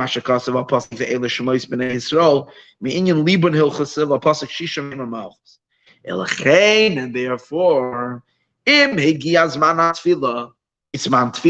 if the time of prayer arrives, and you're not davening. In other words, the time of prayer arrives, you're not praying, which means you're not going to stimulate this intimacy. And you're not going to draw the chuppah, and the consequential unity that comes after the chuppah. And you're going to leave the Torah as it is, and you're going to study Torah, but you can learn Torah as it is. Comes out at the Torah that you're learning. It's only the drippings of the backdrop of the higher wisdom. It's the distilled version of Torah. It's also awesome, but you can't compare it at all to this fiery, intimate Torah that we're talking about. This Hasidic Torah, this Hanimshach, that which is flowing of the Torah on its own, and from it to the oral Torah, you're going to get this slow, filtered Torah. It's a filtered Torah. It's still great because you're getting a betrothal. It's what we said, it's the ring, but that's about it. But if you preface your Torah study by first saying the Shema and then davening, and you create this unity, the Torah that you learn afterwards, in the Torah is the revelation of the supernal chachma, mamish, the loy noivlois, and not just the back drop levad. We turn over the page. Watch this. This is the concept of when we say you're supposed to study Torah for the right reasons, without ulterior motives. The simple meaning of, it's a very important idea amongst Torah scholars. We know that there's different ways of learning Torah, and the purest way is to learn Torah lishma. Learning Torah shalol lishma means learn Torah for ulterior motives. So the simple meaning means exactly that, ulterior motive. That means if you're learning Torah just because you want to be a scholar, just because you want to earn the community's respect, or just because you want to show everybody that you know better than them, or just because you enjoy it, whatever it is, you learn the Torah because it's whatever, it serves some kind of, or because you can be a rabbi, and then you're going to make money off of it, and so you make a living. These can be all these reasons when a person studies Torah. That's called shalol lishma. It doesn't. The sages say that even though it's not desirable, such a type of learning, you're not interested in the divine connection. You should do it. Why should you do it? Because when you learn Torah not for the right, eventually the Torah, you'll ingest the Torah, and the Torah will ultimately open you up a little bit more spiritually, that you can feel the true preciousness of Torah. So you won't learn Torah for external reason. You learn Torah because it's so awesome to learn Torah. That's the simple meaning. The deeper meaning is learning Torah lishma means learning shalol lishma means to learn Torah for anything but the Torah itself. Learning Torah for the Torah means to learn Torah for the Torah's sake. What does that mean? You're learning the Torah because the Torah needs you, not you need the Torah. You want to give to the Torah. Now hold it. The whole Torah is teaching us. What do you mean? Torah is God's wisdom. It's teaching. What do I mean? I'm giving the Torah. Nah. If you learn Torah after you pray, you're causing the union. Then you're pouring God's essence into the Torah. That's an infinitely higher learning. So the Torah is, like we said earlier, Simchas Torah. The Torah is dancing because the Jew learned the Torah and is drawing God's essence into the Torah. So that's the real meaning of Lishma, for the sake of the Torah. That's why it says Lishma, for her sake.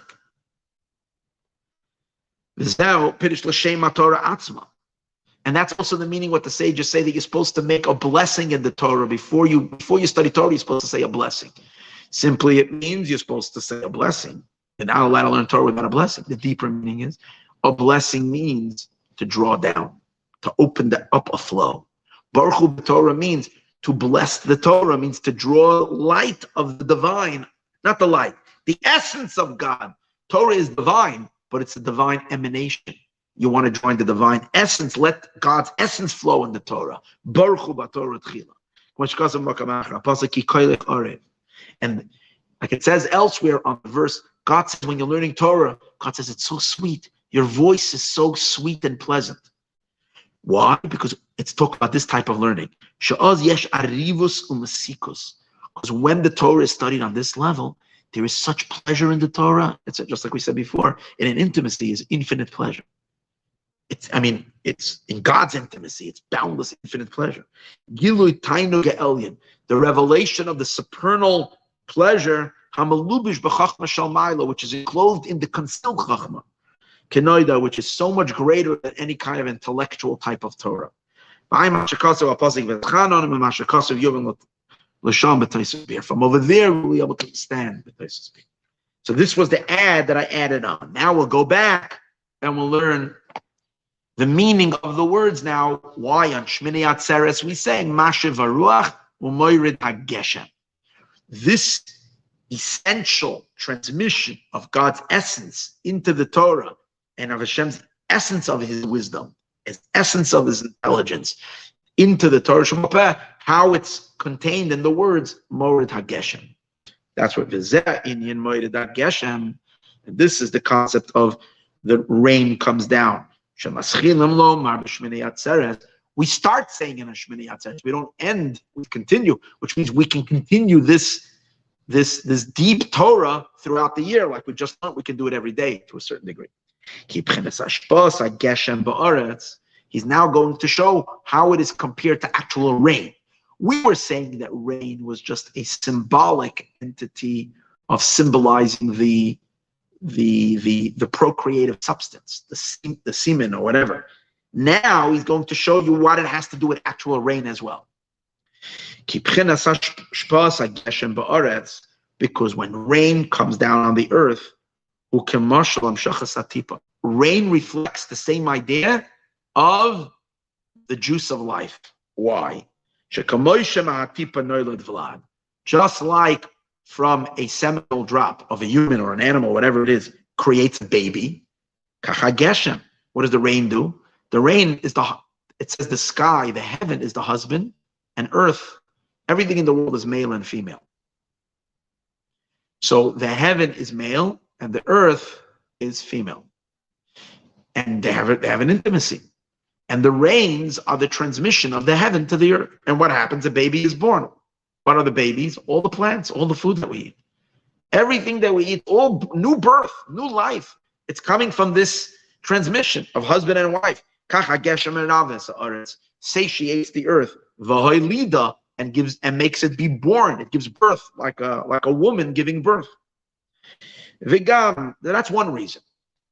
So therefore, Moirid HaGeshem, in rain you see the properties of this deep type of a transmission. Vigam, and another idea.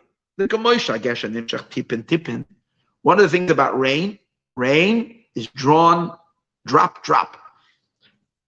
The other way water can come down is if the sky would open, boom, there would just be this tremendous drop of a bucket of water. Imagine that. Like the whole...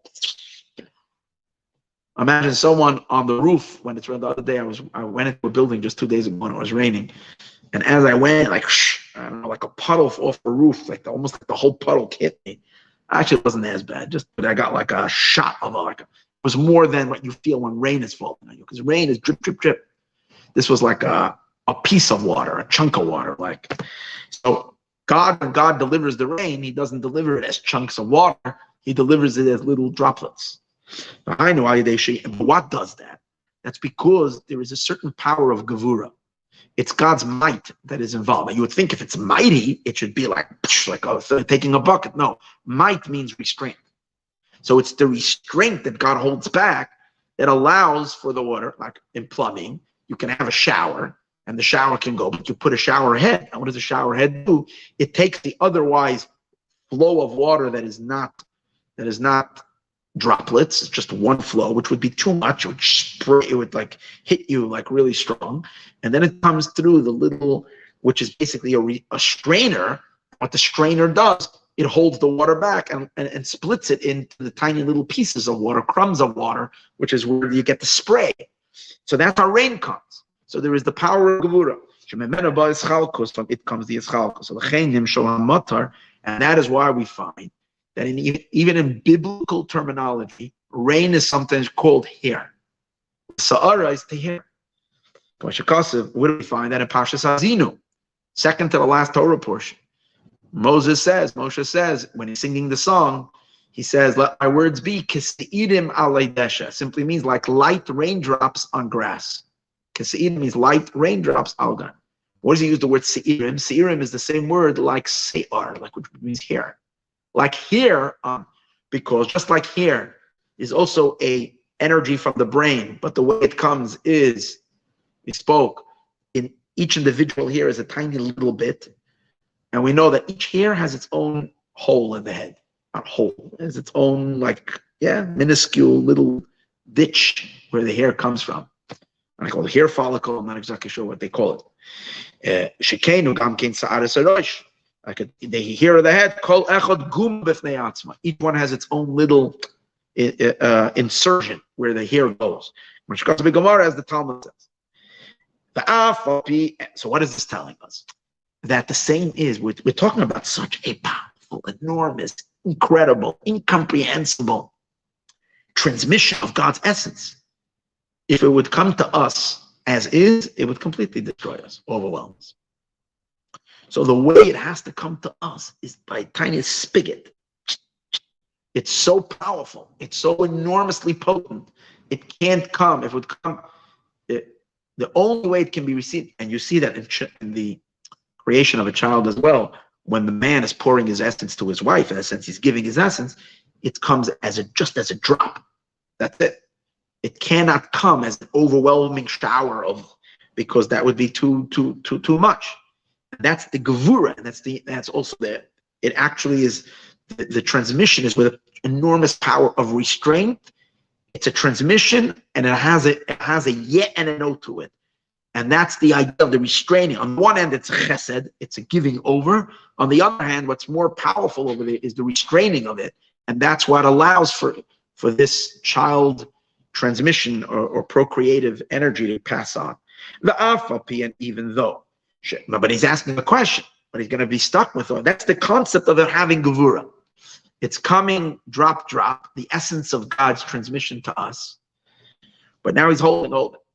If we're going to say that it's like hair, didn't we say earlier that we want to distinguish between the ordinary flow of Torah, which is coming through God's hairs, which is only noivlois, it's only an external ray, to this very deep emanation, which is coming like, which is not it's not the distilled version, it's the whole thing. So it should not be coming through a hair. The hair represents it being just nothing, just minuscule of nothing. So he says, no, there's two types of hair, meaning there's two types of transmission in the hair. One element of transmission here means I'm keeping everything back and I'm only allowing a little external ray. How much is the ray compared to the source? As much as energy as goes into a hair. That's one idea of hair. Another idea is that no, I'm compressing my entire energy, but because you can't receive it, I'm compressing it through a hair. That's a whole different thing. So in mysticism, there's two ideas in here. Sometimes the hair represents a very diluted transmission. Sometimes it's the most intense transmission, but because the recipient would never be able to handle it, it must be concentrated. Concentrated is very different than diluted. And even though even though the hamshacha, the drawing down of the masculine waters, anal, that we spoke about earlier, is coming from the innermost, not from the external, of the supernal wisdom, which is higher than the ordinary transmission, which is called sa'arais, which is here. Nevertheless, it must go through here. What are they? They're the supernal mazolos. They're called mazol v'noitzer v'nake. There are two mazolos, which are two strands of hair from keter, whatever that. They're called a hair of God, obviously.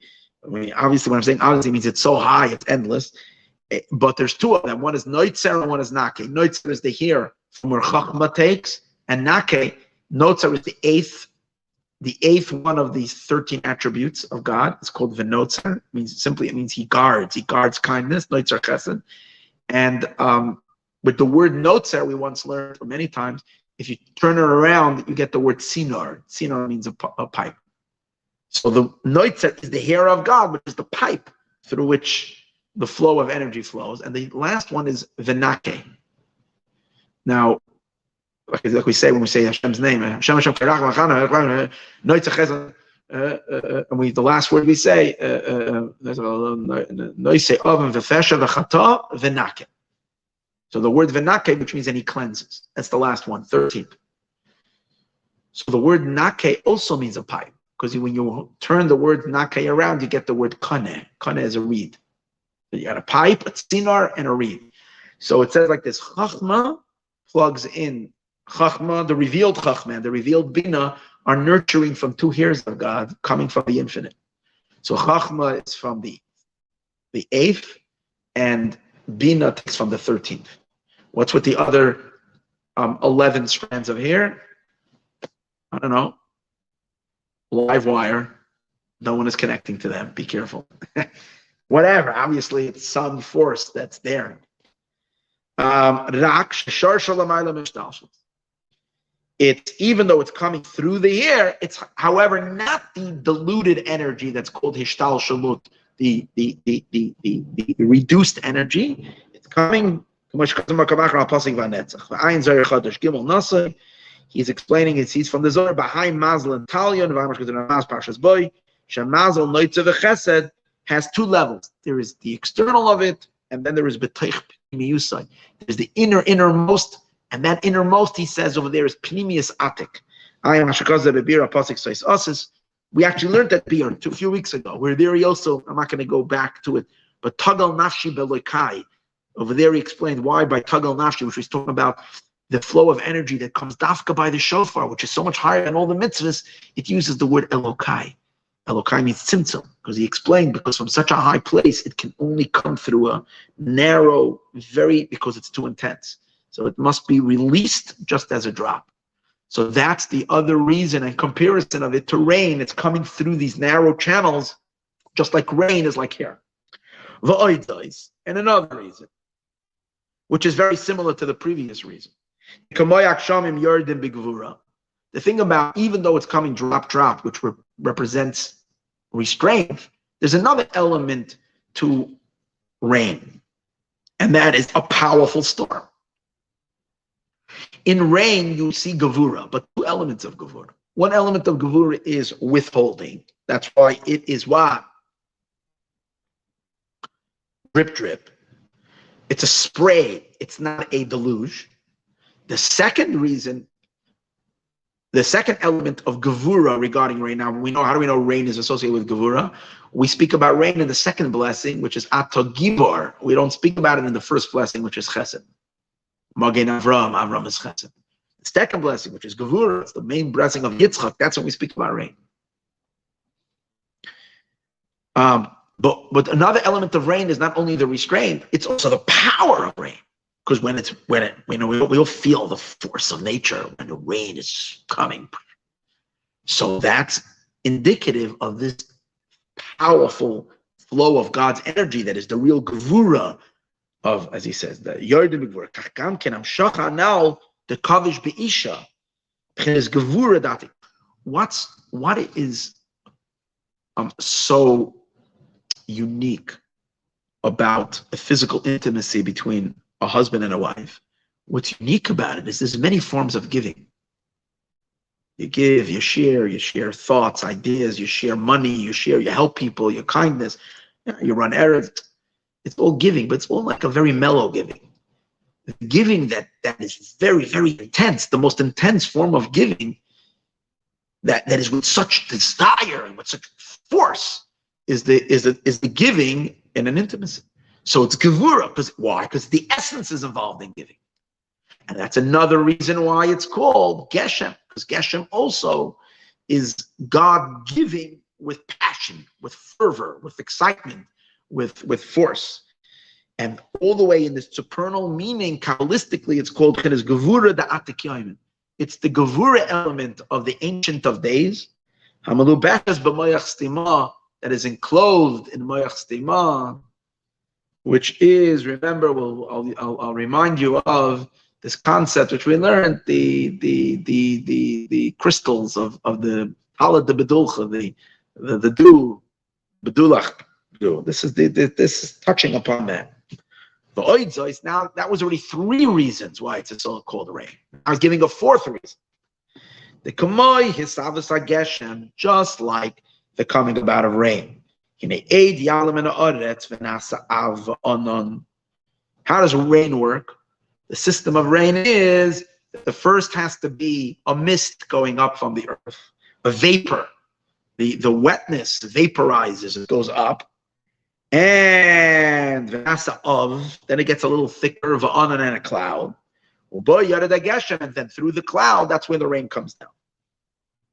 Kach also explained this type of a transmission requires a little dating before that. It requires a little romance before. It requires a little bit of in other words, a man is not going to be intimate or whatever unless there is something that stimulated it. There needs to be some level of seduction over here that seduces, that turns him on. And in our case with God, it's the same idea. What did we say earlier? In order to receive such an intense revelation of God's intense Torah requires that we should get God excited. And how do we do that? Through our tshuva that we spoke about, Rosh Hashanah, Yom Kippur. Before that, we create this excitement. Our arousal from below and our tshuva goes upward and literally like rain. Something goes up and stimulates the rain. So that's another reason where you see the comparison. He's giving you 5 reasons. So far we have 4 of why rain is Moired HaGeshem Shmini Atzeres, indicates this intense. In other words, there is the Torah regularly, and then there is the Torah being given with intensity. And that comes only as a result of the stimulation. And it's going up so high. And when it rains, what happened? Oh, now you can explain another nuance, which I didn't notice when I was preparing it. What happens to this mist? Initially, when the mist goes up, you can't see it. Can anybody see mist going up? Really, sometimes you can see a very foggy day, like if you go next to Big Sur, go next to the ocean on these wintry mornings, sometimes you can really see, like even over here in LA, sometimes you wake up, it's fog, to cover it up, right? But usually we don't really see it, but suddenly in the sky, it's a cloud. Why? Because when it rises, it's still very thin. And then somehow it gathers and gathers and gathers, and it becomes thick enough that our eye can see it, dense enough, and it's a cloud. So what do we see? Something is rising into darkness. So our whole experience of Tshuva, Rosh Hashanah, Yom Kippur, we're relating to God as God is mysterious, as God is dark. In other words, we're yearning for the essence of God, not for His light. That's the idea that our stimulation is reaching the clouds. It's reaching Yash's Choshech. It's reaching God as He is above manifestation, revelation. V'nimshach misham, and from that place comes Lias Moed HaGeshem. From there is where the rains come down. Hamshachas Atipa, the drawing down of the seminal of this drop. And now the 5th reason. So far we have 4. Again, let's go over the 4. One is because the first reason he gave is because just like rain gives birth, just like the seminal drop gives birth, that was the first reason. Second reason, it comes down like hair, meaning individually, because it would be overwhelming if it would come down as it is, just as a point. Thirdly, it comes down with power, just like rain comes down with power. The fourth reason is it must be stimulated by below, and just like rain has to be stimulated from below. We stimulate an intimacy. It's generally not initiated on its own. It must be stimulated from below.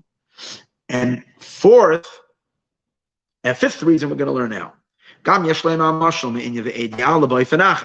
There's this same idea of a mist turning into a cloud can be understood a little differently, but not related to what goes up, but related to the idea of how it comes down. When we're talking about a physical intimacy, we spoke about the seminal drop. Now, the semen of a person has a visible substance. It's something very physical. It's physical, it's substantive, but it initiates as a stirring of, where does it come from? First of all, it comes from the higher part of the body. We said it's some kind of it has something to do with the spine. It comes through the spine and it originates in the brain. But when in the brain, it's not a liquid of like a sperm liquid, that's not what it is. It's very, very refined. But even more than that, that's the physical. In the physical is that we said earlier, the person is transmitting their soul. Not just the revealed powers of the soul, their essence of the soul, which is spiritual of spiritual of spirit. We're talking about the most abstract of abstract, something that has no definition, and yet it has this magical power of going down from being so abstract and to congeal itself into something of substance. All right? And so similar to that, you see that in rain. Because rain starts off as a very unseeable mist. You can't see it. The sun is cooking up the waters. You don't see it. But then it becomes thicker and you can see it. And then it comes down in its thick form as raindrops, which first was a more abstract. So it's the same idea. We're dealing with the deepest, highest, unfathomable essence of the divine, and then comes down to us. Even though it comes down in tangible Torah, in ideas and fixed ideas, what's really the substance of it is the unknowable essence of God. Wild stuff. In the beginning, these mists or whatever were very thin. Very fine. And afterwards they thicken. And they become a thick cloud. And a heavy cloud to bring down rain. Now is the same when the drawing down of this droplet from the brain gets thickened. 5 reasons. Isn't that cool? And based on all of these reasons, this drawing down is called bringing down the rain. Now with the parentheses. But what's the wind doing over here? When we ask for rain, we don't just say Morid HaGeshem, we say he makes blow the wind, and then the rain comes, which makes sense, because usually before it rains, it's a little windy.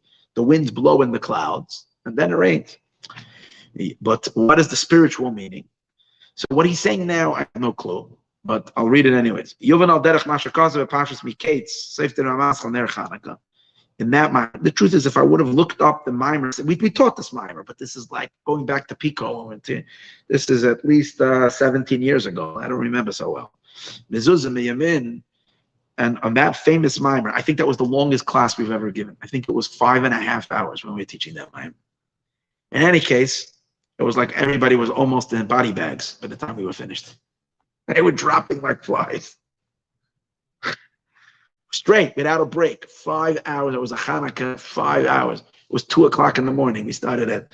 In any case. Ein oira Torah. So there in that mimer he explains, Torah is light. Is illumination, is light. Is the lamp, like the lamp. But in order to have a lamp,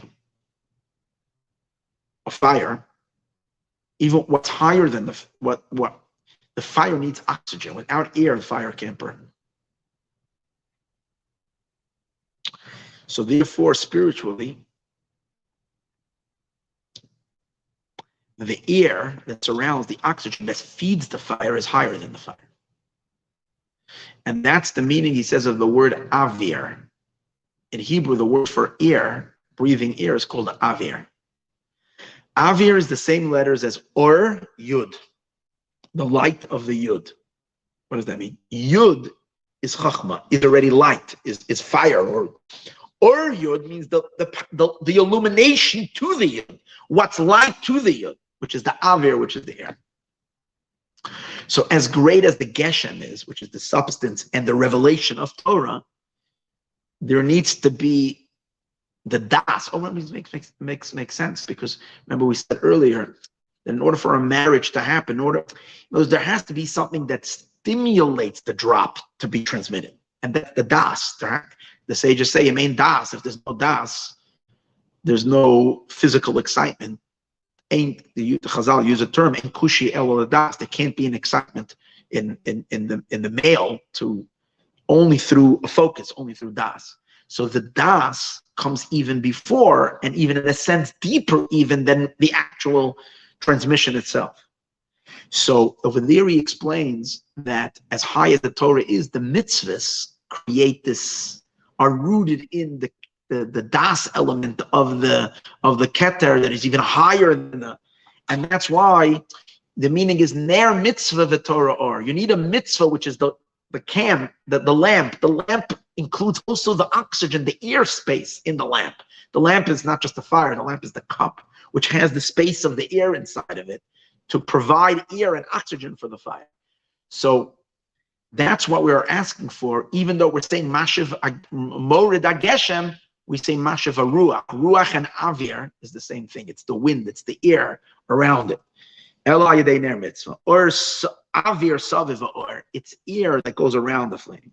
Goyrim Leheir Or, which causes the light to shine. Now, even though we're not talking about ordinary light over here, we're talking about the revelation of essence. Torah is light, but not a Torah of just godly ideas, but Torah of godly essence, but yet it's coming about in a manner of oil, of light, of Torah, of light. But there is the mitzvahs that are the stimulator of it, the air that allows it to happen. The avir eine b'china ruach is the idea of ruach ein shom v'ayin b'zayir rakia par b'pidish azayir chodesh al pashas bereshis avira delay. It's God's air. Lo yisyad klal, what is utterly not known. Ad nahir nekuda chada, from it illuminates one point. Stime Allah ein shom. V'zeh inyan shali yois moirid ageshem. In order to have the morid ageshem, amshachas haTorah, to draw the Torah down, which is the geshem, mimoyach stima, from the hidden brain, from the hidden mind. The stimulator is the mashiv blowing of the wind. Avira the algabe kruma, the ear that's above the membrane of the brain. Shaboy hadas ta'atik. That's what I was mentioning. This ear is associated with das of atik, which das can bring about this transmission. God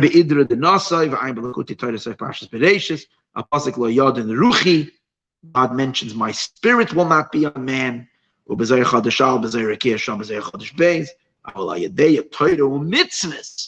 have mitzvahs, then you have both kimashiv ruach, you have the wind. Anyways, so that's the idea. Again, vaguely something. And this is the meaning of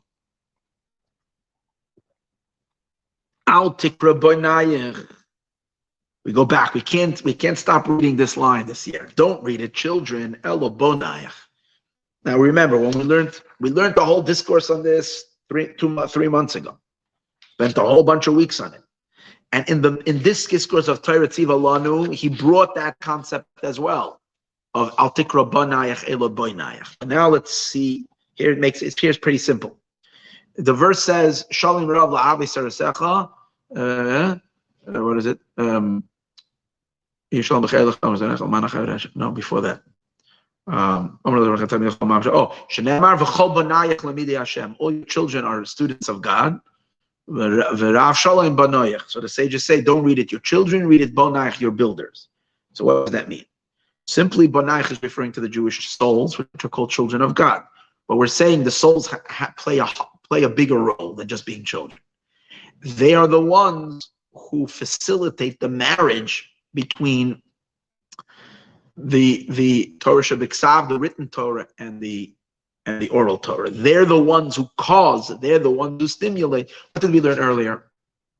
And in order to stimulate this yichud, we need to pray first, or we need to have the Shuvah of Rosh Hashanah Yom Kippur. In other words, we need to reveal our essence, our essential soul. That stimulates the essence of God, and that's what enables this union to take place, the yichud to take place.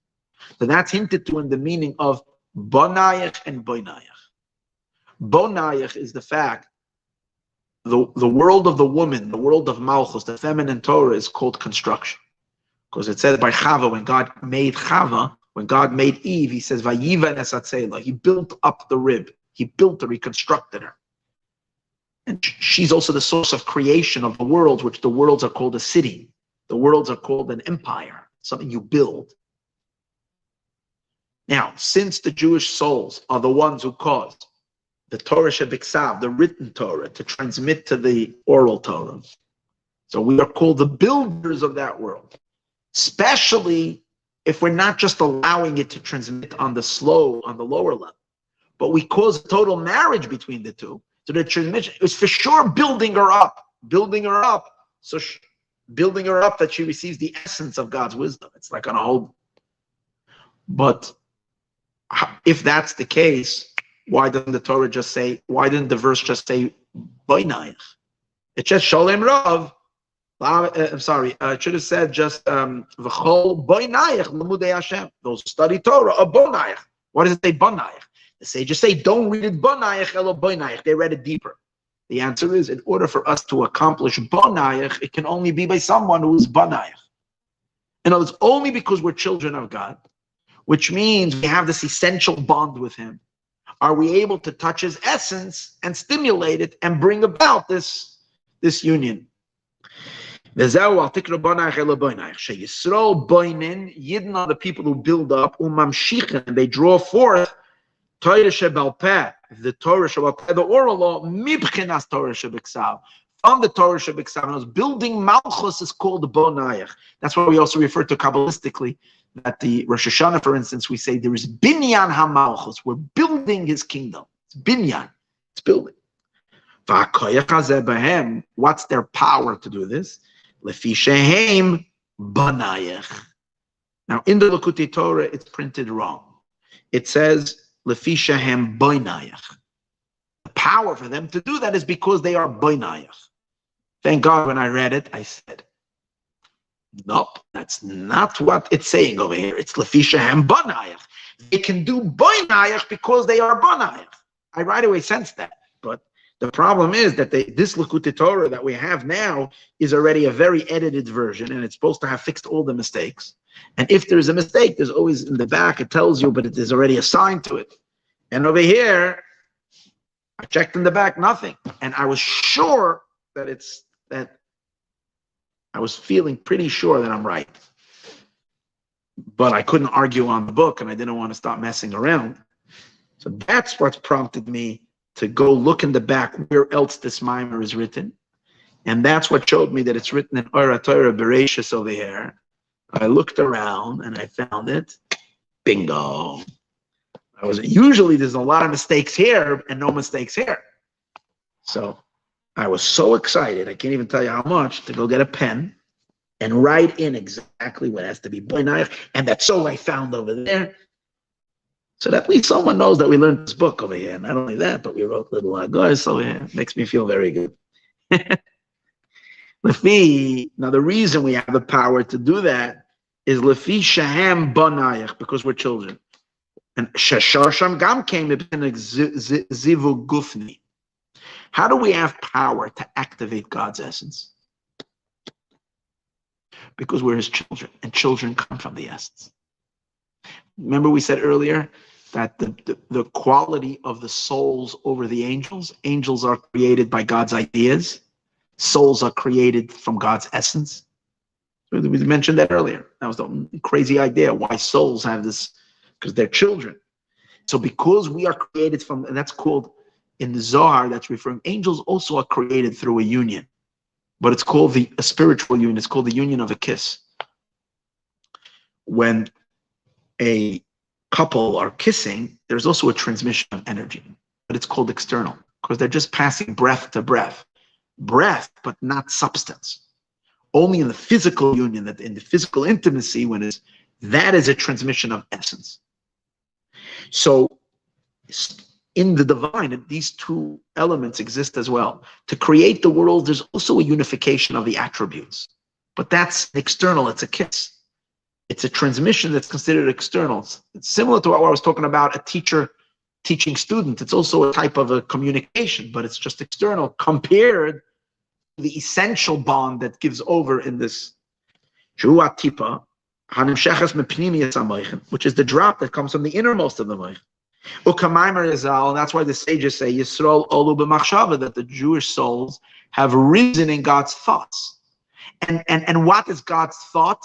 We explained earlier and last week, I'm not going to go to it now, that when it says machshava, it means that level that he referred to before as moyach stima, the concealed, the power of intelligence that is higher than intelligence, that is still in the keter. That's the essence. That's where the souls are registered.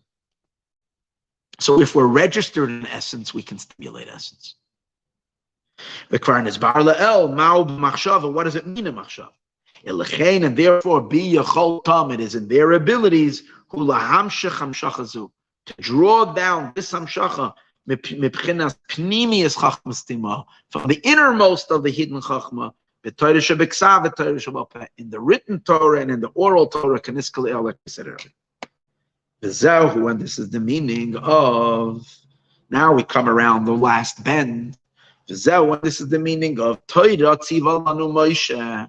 Moshe commanded us the Torah, Moirasha Kihilas Yaakov. It is an inheritance to the congregation of Jacob, of Yaakov. What does that mean? So he explains as follows. He named Moirasha, the word Moirasha, Gam Kein Lashon Yerusha. Moirasha, remember we said earlier, means betrothed to.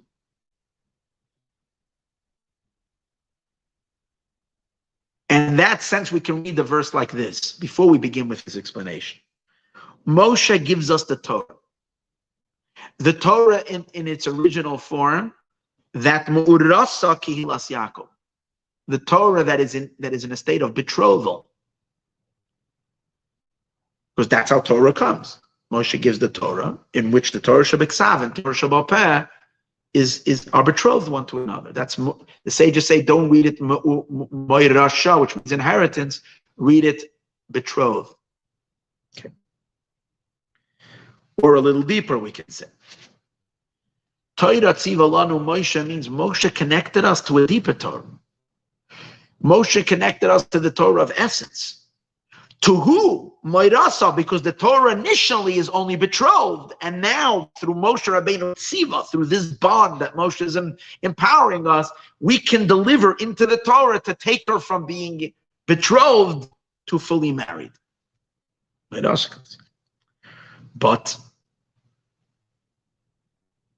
what is the Kehilas Yaakov doing there? What is the congregation of Jacob doing there? Why? What's the emphasis on the Kehillah? And if anything, it should have said Yisrael. If it means the Jewish people, why emphasize Jacob, Yaakov?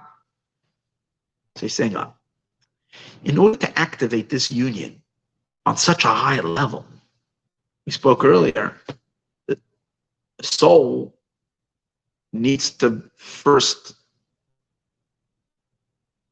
touch the essence of God. How do you touch the essence of God? By exposing your essence. Once you expose your essence, when a Jew exposes his essence, the way we should, in a real way, our essence is divine. And if our essence is divine, means we have no will other than God, than our connection to Him, and God's will is our will. Which means, in other words, to really activate this union on this high level that we spoke about, we really need to be on a super, super high level of connection, Tasha. So Abba Binyamin said, I like to daven immediately when I wake up, because when he prayed, he was able to expose such a deep level of soul. And he reached a point where he had no other desire other than God. There was nothing. He canceled every desire. But those type of Jews are called Yisrael. So you say those Jews, they can activate it. But how about a regular person who's not on that deep level? A regular person who's living in the consciousness of the creation, of a separate being, who's not fully exposed as the divine essence, his or her divine essence. So how can he or she learn Torah on this level? If we can't activate it, we can't. So that's the idea that he's saying it's an inheritance. That means since there are tzaddikim, there are Jews, there are holy people that are able to activate it, the rest of the Jewish people get it as an inheritance. Just like an inheritance, as we learned 2 weeks ago, is something you don't have to work for, but yet you get it anyways. Once this transmission is transmitted into Malchut, it becomes available for all constituents of Malchus, for all souls, even those that are Yaakov Jews, not Yisrael Jews. In meaning to say, every soul is called a child of God. However, some souls, their child element is revealed, and some people, their child element is couched in a more external level of consciousness, which is called a servant. The difference between a child and a servant is that a servant is an independent entity. A servant is someone who has desires and wants, but yet his master's desires override his desires. But he still has a separateness. A child is someone on the one hand that's independent, but a loving, real child on a deep level is one who the parent and the child are like an extension of one each other. And therefore the passions, the drive of the father becomes the concern of the child as if it was his own desire, not like someone else's desire. I'm going out of my way for my parents. My parents' way is my way. So there's two levels of souls. There are souls of people who feel that way. They have no other than they consider the foot of God.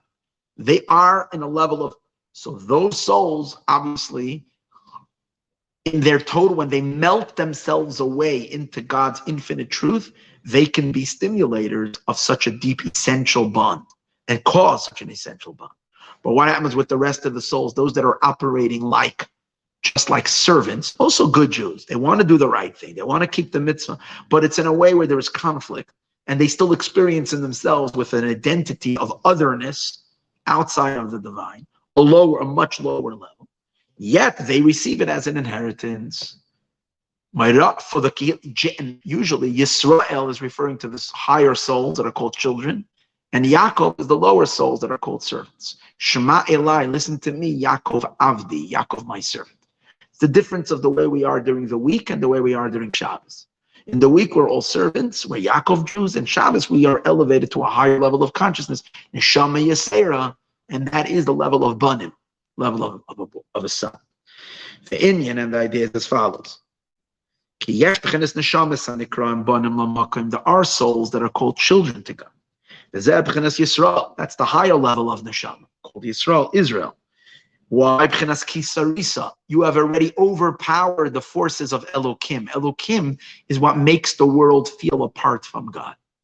Once a person has transcended the darkness of Elokim, you are no more a creation serving God. You just become an extension of God himself, because you experience the unity of God and you're part of the unity. So you're just Hashem incorporating a physical body. That's all you are. People that have reached that level are the very big tzaddikim that are just an extension of the divine on earth. But there's a very high neshamas. The yesh neshamas, and then there are souls shekram eved that are called servants. That's called Yaakov. And also in the word Yisrael, you have the word Rosh. And in the word Yaakov, you have the word Akev. And Akev means heel, and Rosh means head. So the Jews that are on the level of head are much higher than the Jews that are on the level of heel. Now, the souls that are called head are God's feet. Because to God, they are the feet. They are, to Hashem, they're called his legs. But to us, they're called our heads. They are our heads and they're God's feet.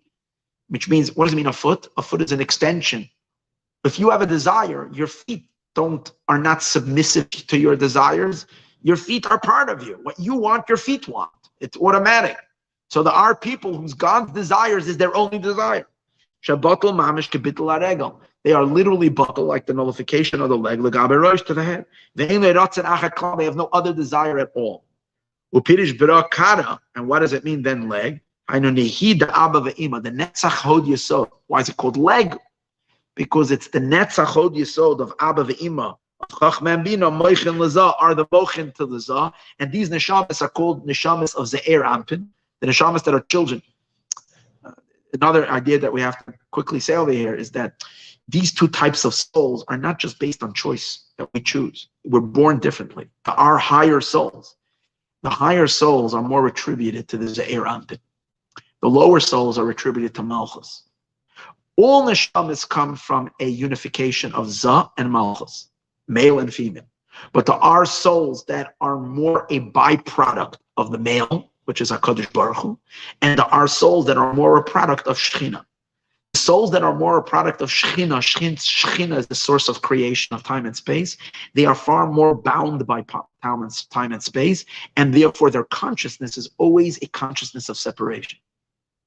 It's not bad, God created them that way, but that's just the way they are. They identify more with their mother than with their father. The souls that are higher souls are more souls identifying with HaKadosh Baruch Hu, which is still the light of God that's above time and space, and therefore their consciousness is also above time and space. So they come from the Ze'er Anpin. Now the reason they're called the feet of their father is not even referring to the Ze'er Anpin. Father is referring to Chachma and Bina, the parents.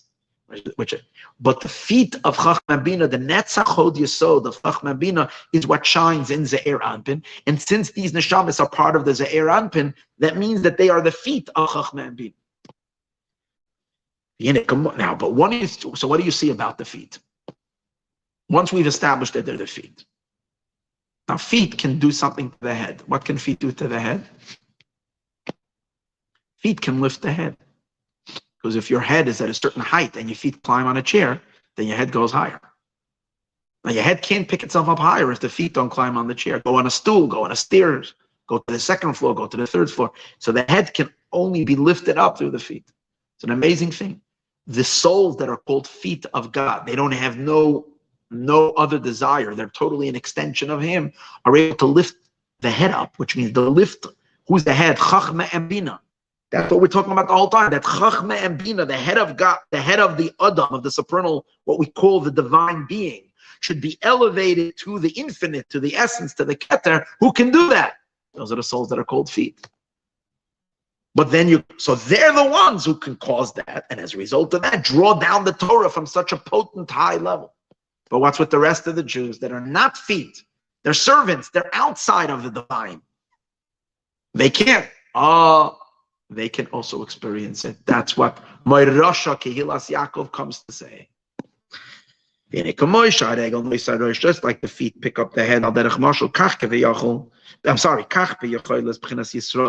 those Jews that are called Yisrael, Rosh, to draw down and to facilitate this unity. They're the ones who can bring it from the betrothal to the completion of the marriage. Like we said earlier. But those neshamas that are called Jacob, Yaakov, they on their own can't activate it, but they can still be recipients of it. Derech Yerusha, it can happen through a way of an inheritance. Since this transmission comes down into Malchus Torah Shabbat, since the tzaddikim cause it, the higher souls cause it to happen, then it's also received the neshamas of biyah hanikra eved, even the lower souls that are part of the creation scheme. Bria, Yetzir, and Asiya is part of the creation, and they're called servants. They as well can absorb such high-level Torah. It can be drawn on Shmini Atzeres to every single Jew. Oid Hashem, the light of God from such a high level, from God's essence, into our essence of our heart.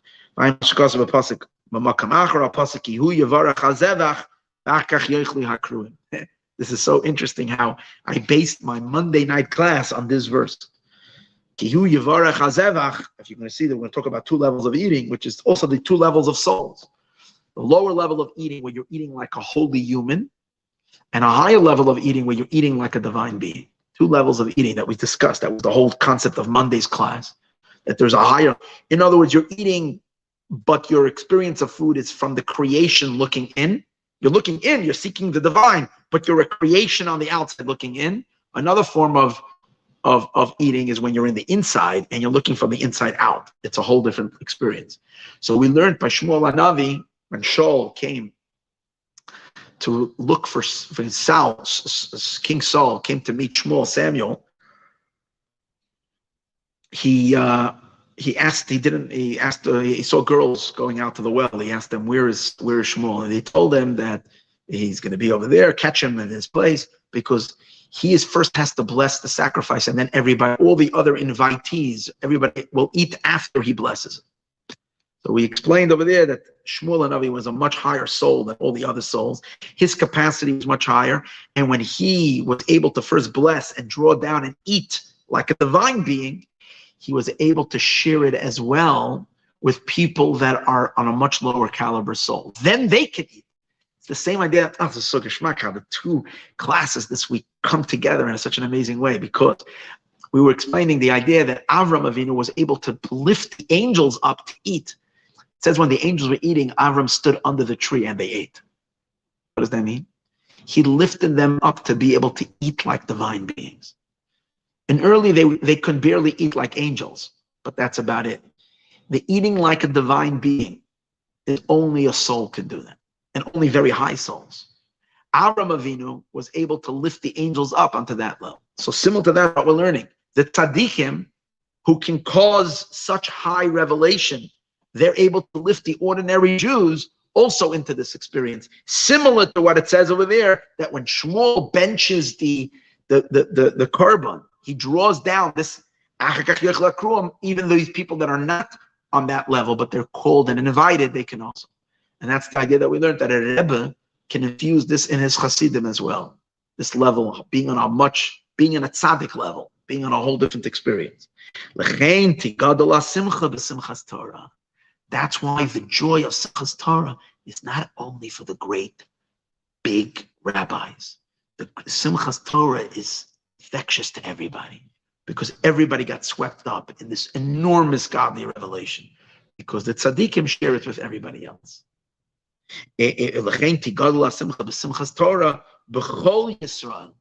All Jews, from their greatest at Ktanam until their